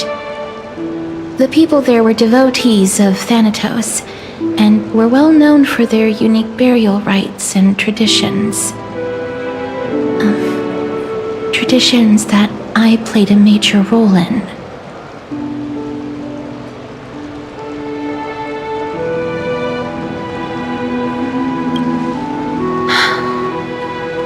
Yes. You now know me as the Mortician of Akama. But back in those days, I was Idonia's Maiden of War. I was trudging across the frosty plains on my own when the Idonians found me. They saw the curse in me as a blessing from Thanatos, and believed that my hands could correct the Arachrysia's mistake and lead them to meet the great god of death. They provided me shelter, but in return, I was expected to grant merciful deaths to war captives, prisoners bound for execution, and heroes alike.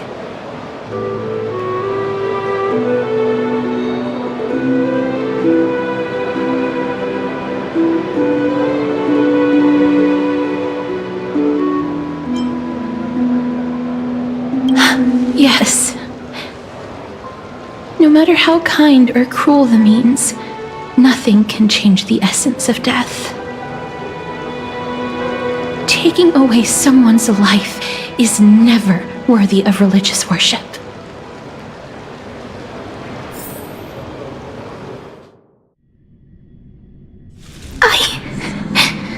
I can't do it! Their voices... they pierce my ears. The pleading... the thanks...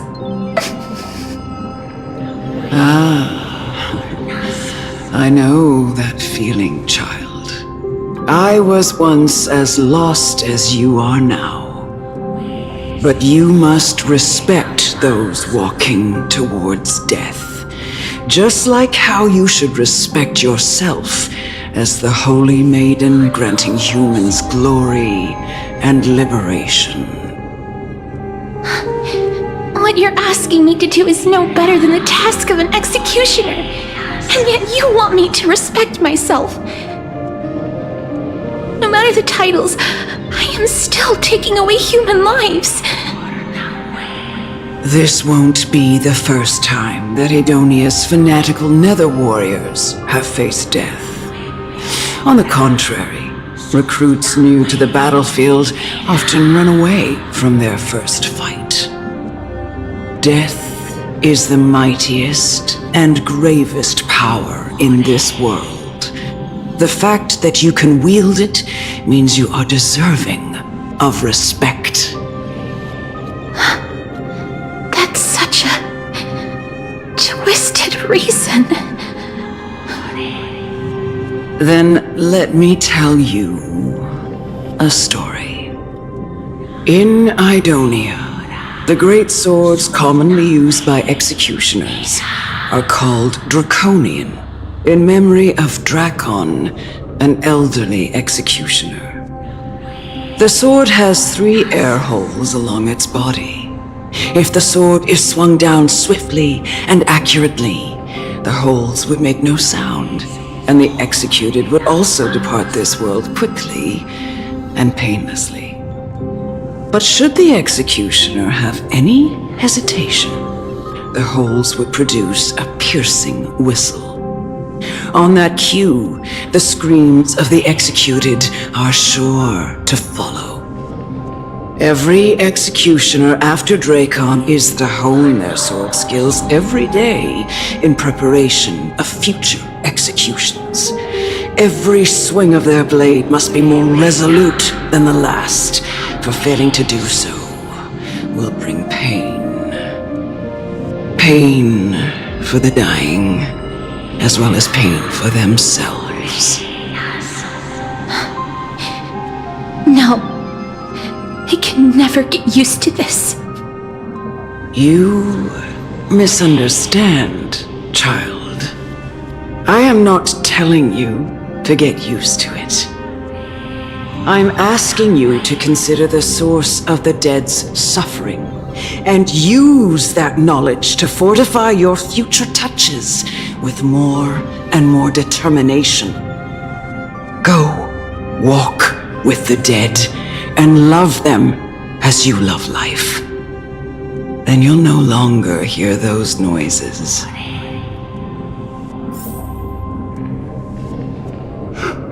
Please! Don't kill me! I don't want to die!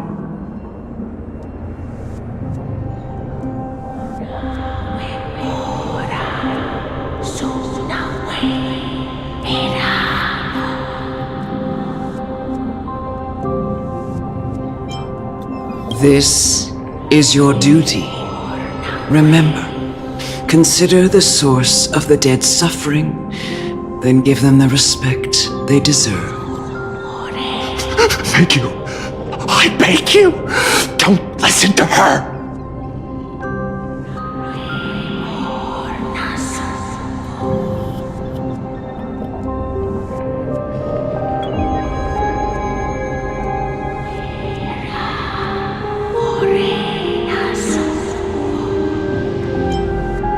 If you cannot learn to accept death, then Idonia has no place for you. This is your last chance. Do it. No! Please! I don't want to die! Please! I'm begging you! No!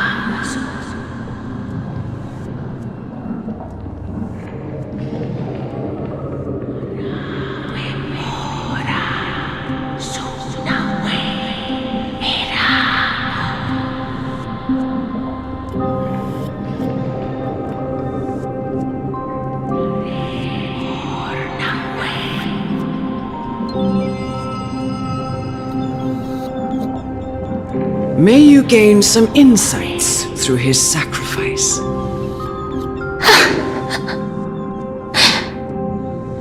Is this all? No. Come with me. This is just the beginning of your life as the Maiden of War. You executioner!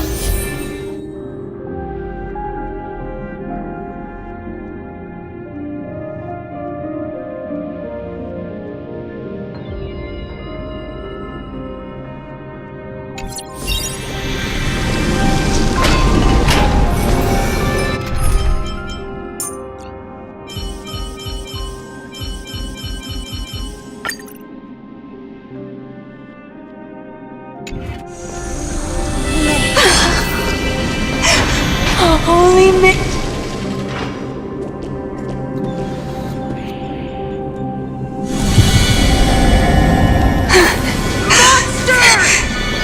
Thank you.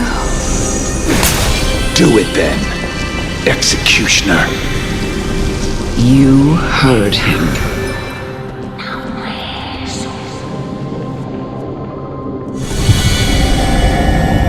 I curse you. Why? Please.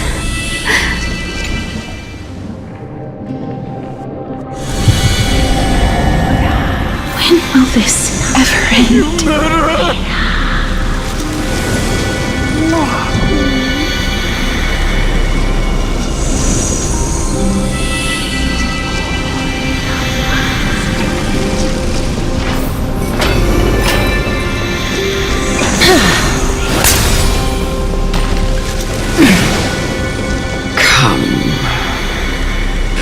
fulfill your...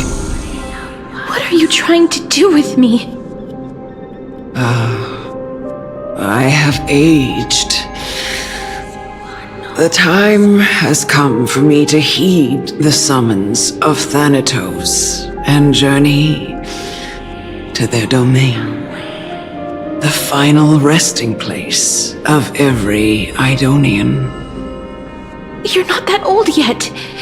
You still have many, many years ahead of you. No. I'm already dead. For I have come to fear my declining health and impending death. Ah, Castoris. Will you give me one last chance to charge towards fear and prove that I am no coward? I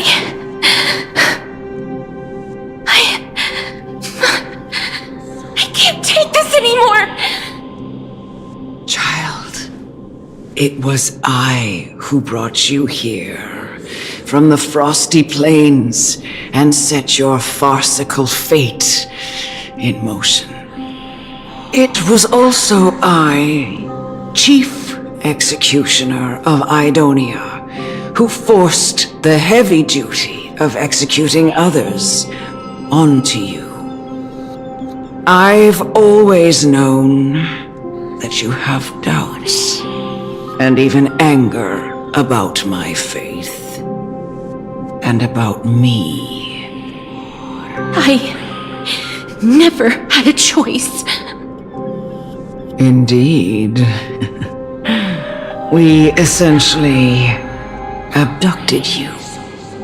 Yet you can end any sinful life with just a... It doesn't matter how lightly the Idonians... I've taught you and cared for you. In the eyes of an Idonian, death is the... You can only live your life to the... And when you do... No! Come now. It's time. I've already taught you all that I know. Show me that you are a fitting holy maiden. Or at least that you possess the resolve to become one. Come now. It's time. I've already taught you all that I know. Show me that you are a fitting hope.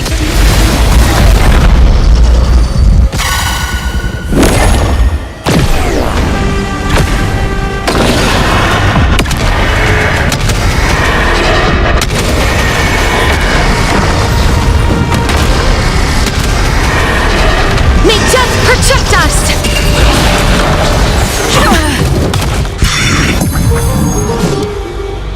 Root here.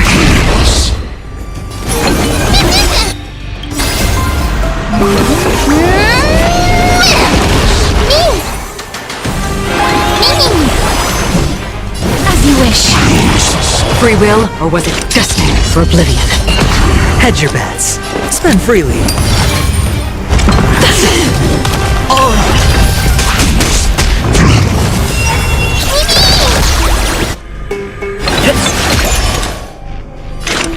Still waters of oblivion. I weep for the departed. It too shall fall.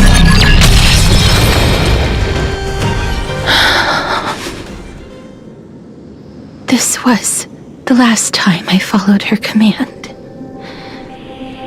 I gently touched the elderly woman before me. The executioner, who had seen too much death, died the same way as everyone else. A gasp for air, a wistful look in her eyes, and a barely perceptible tremor in her fingertips. Elder Amunet, the person who tried to teach me about death, ultimately vanished like dew in the morning mist. She spent her life embodying the beliefs of the Idonians, and when death finally came, she embraced it exactly as their doctrine had taught. I have nothing but respect for her. I erected a cenotaph in her honor in the marshes outside Idonia's city walls with the others I had laid to rest. Then, I set out once more in search of Thanatos. It was a long, long journey. I heard so many discussions about death along the way. Life finds meaning in death. The world improves because there is an end. It seems the most terrible darkness in this world. Everyone talks about its heavy weight. Some resist it, some worship it, and some even revere it. How did a disappeared titan become the deepest fear of humankind? And why do they haunt my dreams? I continued my travels to seek an answer. Initially, I was running away. Then, I started searching for it. And now, at the end, I just want to know if my touch, if my embrace, can do more than taking things away. Can I make anything? Can I leave anything behind? I don't want to die. Please, I'm begging you, just let me go. I don't want to die, please. I don't want mercy like this. Just let me go. I need it. I don't...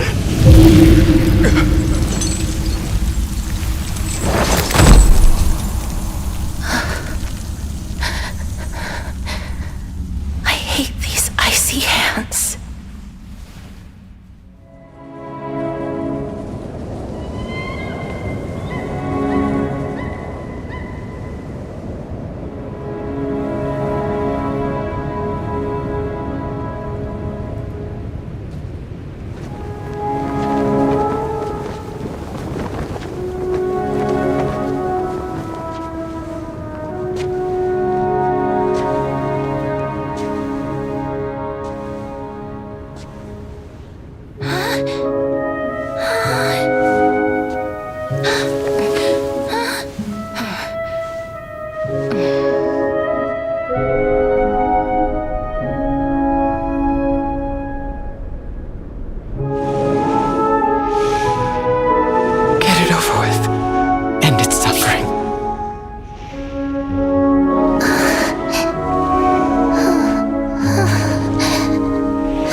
The Reaper has blessed your hands.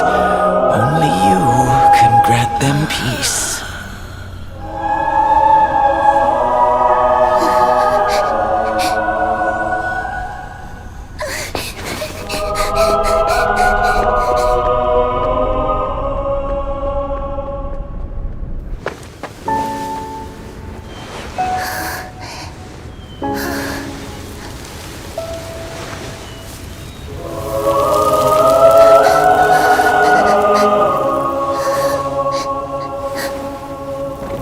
Embrace death. Walk alongside it.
that you, Castoris?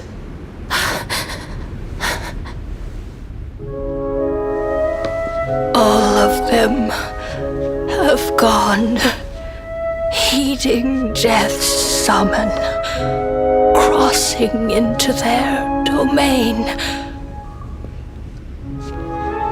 I must go too.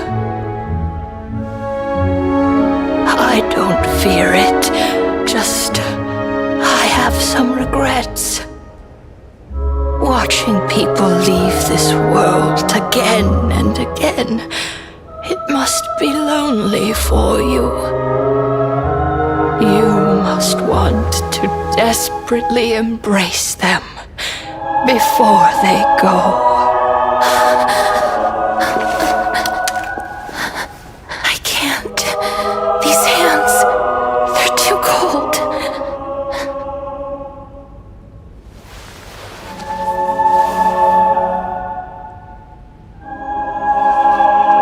But Big Sister Castoris, your hands are so warm, just like anyone else's. So go on, don't hold back. Give me a warm hug.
Can hands like these really be warm?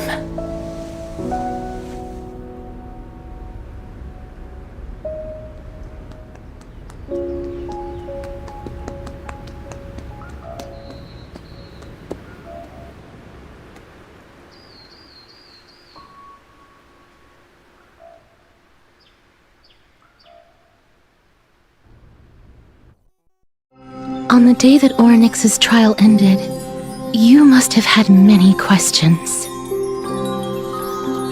I felt just as confused. Why, as someone from beyond the sky, were you so cruelly dragged into Amphorius's fate? I wished I could take action, but no matter how hard I try, I cannot simply interact with the living as ordinary people do. Even when we brushed against each other unintentionally in the grove, and it was obvious that nothing had happened. When an almost unattainable hope finally welled up in my heart. When I thought that perhaps my touch would no longer bring sorrow, fate declared to me, it wasn't that the curse of death had finally been lifted, but that your soul no longer belonged to this world, and there was nothing left for my hands to take. Nothing. And did I really think this time would be any different? It's not that I don't understand this reality, just that I'm unwilling to accept it. Having walked such a long road, I am still unable to find the answer to life and death. I am resigned to eternal despair.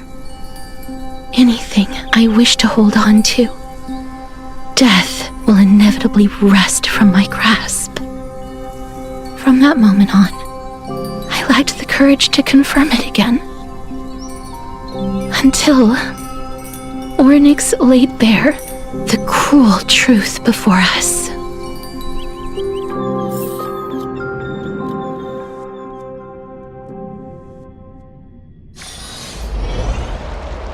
Now, perhaps I might have one last chance. Long ago, Trinan read a prophecy to me. At the end of the sea of flowers, the souls of the living shall warm thy fingertips, and after an embrace, there shall be eternal separation. I found no surprise in it, for her words sounded not like a foretelling, but a perfect reflection of my past. Embraces in this world are born of reunions, yet my touch speaks only of farewells. In that moment, I had no doubt that this destiny would weave itself through the entirety of my life. And yet, things have taken a turn for the better. Now that I can finally have an audience with Thanatos, perhaps I can rewrite the meaning of that fated prophecy. I have no reason not to give it my all. For your sake, and for my own.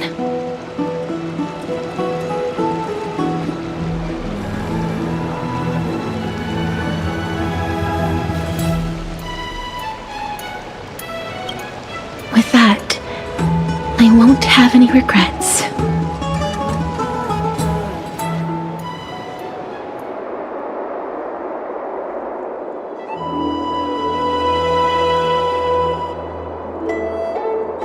Let's put that aside for the moment. We've arrived. I want to retrieve a small gift I specially prepared for you. I made it myself, like the trinket I gave Lady Trian. I want to leave something for everyone, if possible. The journey to seek an audience with the Death Titan cannot be an easy one. I want to make full use of every moment I have before we depart, so that I don't have any regrets.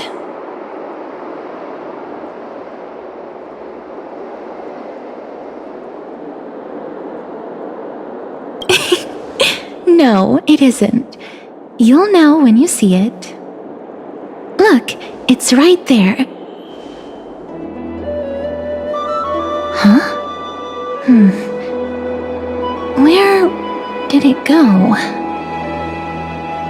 What's going on?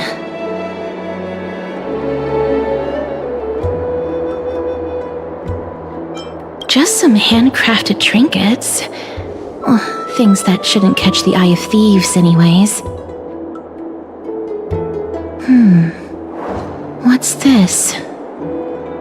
The coin of Zagreus and a slate.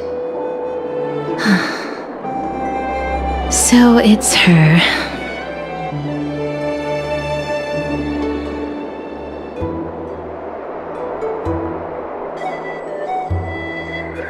It's a Lady Cypher, the demigod of Zagreus whom Lady Aglaia had spoken of. She's a master thief who's left legendary tales all over Amphorius. So many years have passed, yet she's still announcing herself in such a crass manner. Let's just do as the slate says and look for Lady Cypher.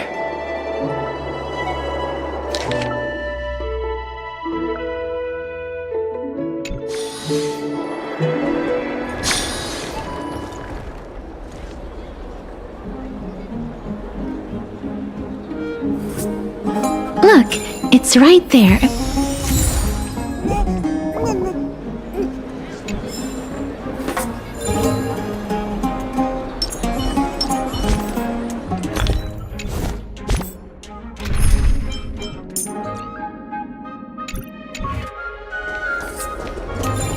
There seems to be a new show at the Bats today. We must pursue her.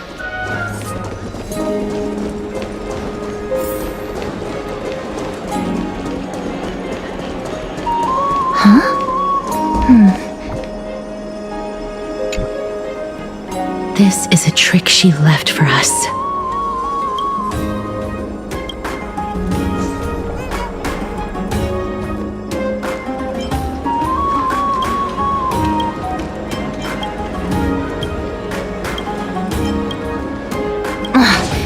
She's incorrigible.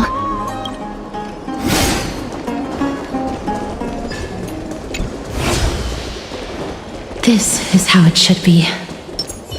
We must pursue her.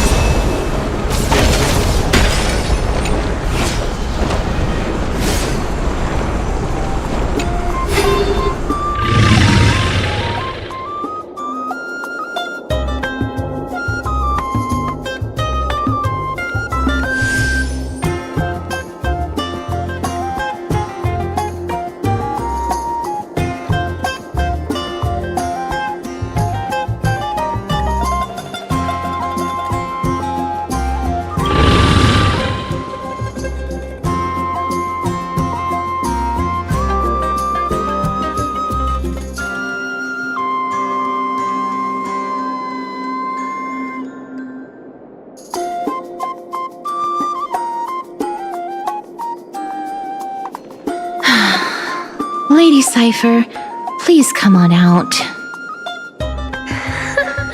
You're still careless as ever. Shouldn't you keep such a precious gift near your bosom? Since you know it's a gift for someone else, please give it back to me. Stop hiding among the people and letting the wind carry your voice. Now, since I know it's a gift, that just means I need to milk its worth. The children of the wind never stay for long in one place. Unless your offer is tempting enough to steal the wind. What say you? Name your price. I'll give you however much you want.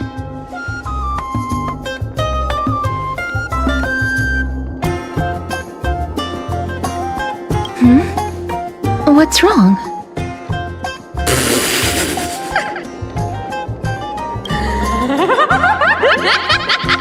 No wonder they call you Princess Homebody.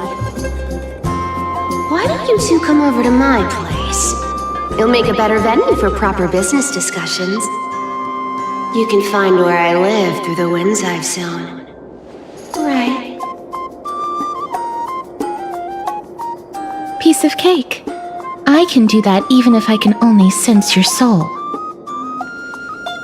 Alright, I'll see you there. By the way, everyone cool with me collecting a deposit before we reach an agreement, right? Now, come this way.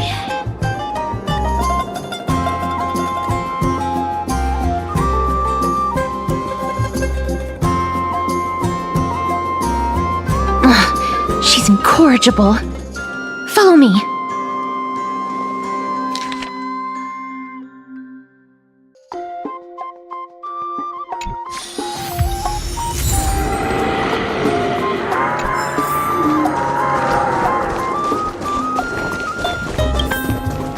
Let's save some time.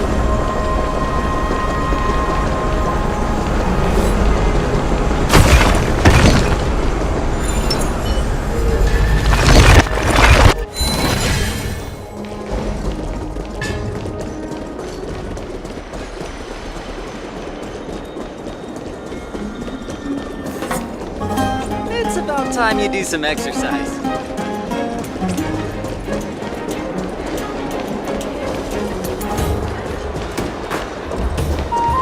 Does it really work?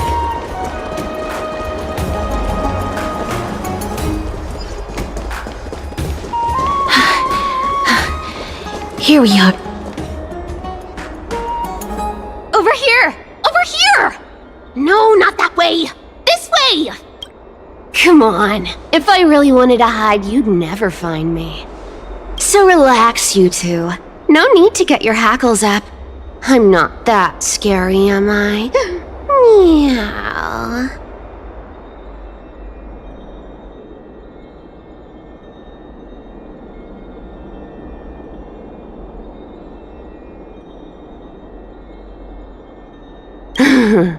No way. Some people might have been into that a millennium ago, but it's long since gone out of style. Loosen up, buddy. Shall we get down to business? Give me the jewelry piece first, or everything's off the table.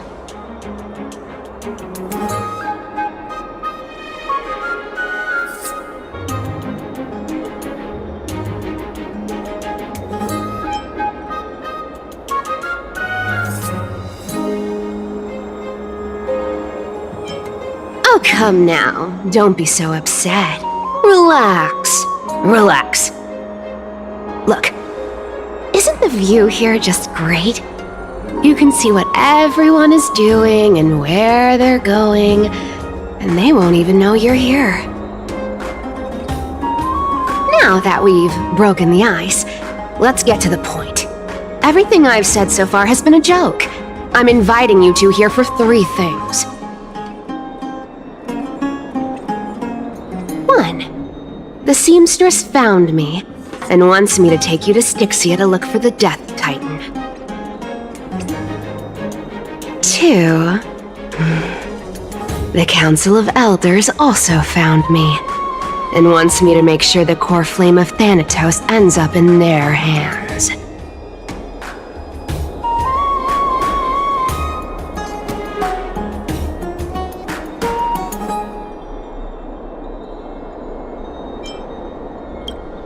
Of course, I may keep a low profile, but I'm still a bona fide demigod. And last, but not least, I'm telling you that I'm not interested in doing either of those things. Don't go look for the Death Titan. The end.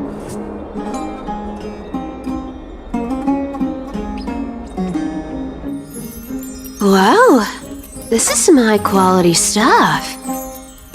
And this room is full of it. How much are these worth, Did you get all of this through that Aeronova gimmick? Some of it is family fortune, while the rest came from my business as a dressmaster. Don't liken the flame chase work to your shady dealings. Wow. I should have busted down your door instead of going around like a thief. Well, spill. Why are you giving me so much money? Payment for doing work. You're worth this much. Did you forget my stance to all this? I thought I made myself very clear. You wish to run away. Run away from your responsibilities, from the prophecy, and from your destiny. You shall walk with greed and die over petty change. I understand this prophecy weighs on you immensely. That is why I have never approached the demigod of trickery for running away. But I need you right now, so don't turn me down. You know, maybe the gods got your tongue with their golden threads, Aglaya. I'm not hearing any sincerity in your words.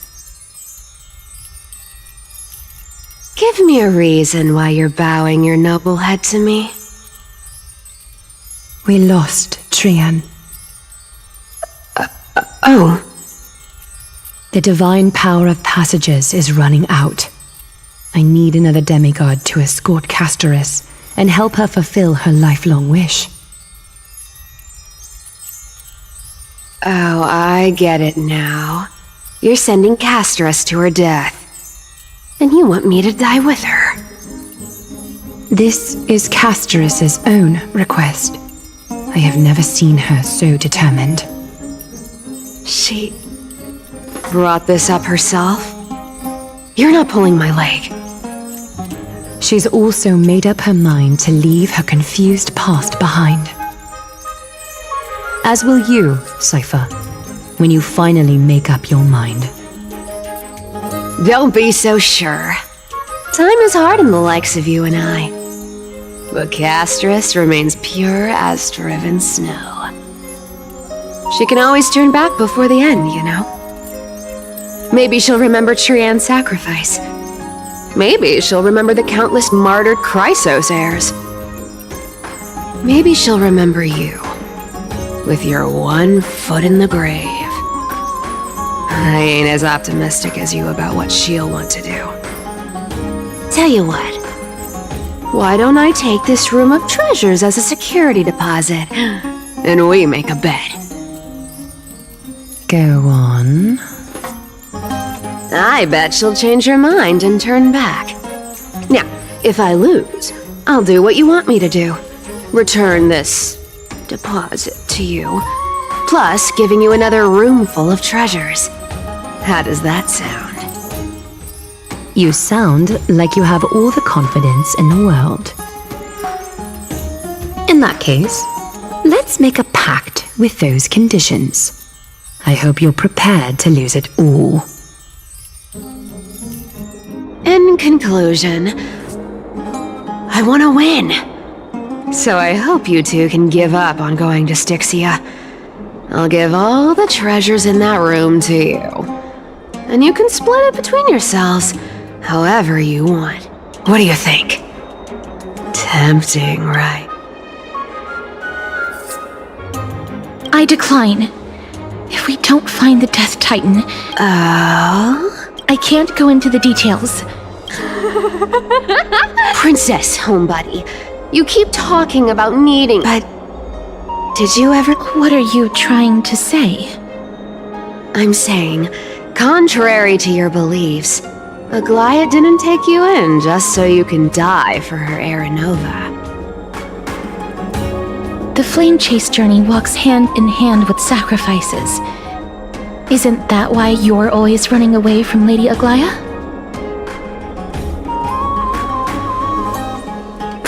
Fine. Never mind. We all have our own problems. I ain't gonna say anything anymore. It's not like I was gonna honor that bet anyway. But listen to me. Styxia is no tourist destination.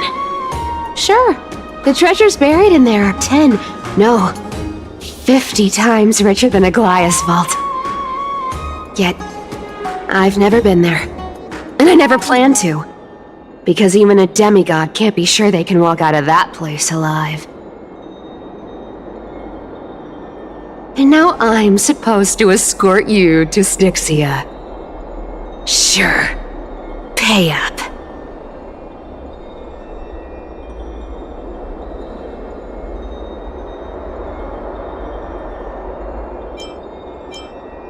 You know, you're not wrong. At least it's part of my responsibilities.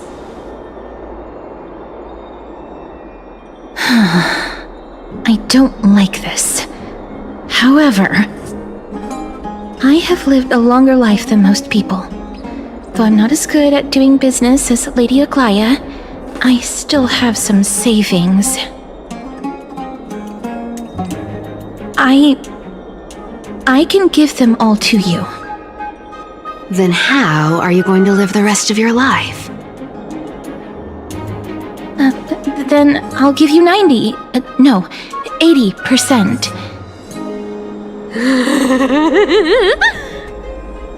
Well, don't mind if I do. 80%. Okay. I didn't know you hold grudges. Here! Cat. Be careful with that! A minor change in plans, though. Don't go to the bath tomorrow. Come look for... So, why are you changing? Oh, nothing. Well, now that we've struck a deal, well, it's gonna be a long road.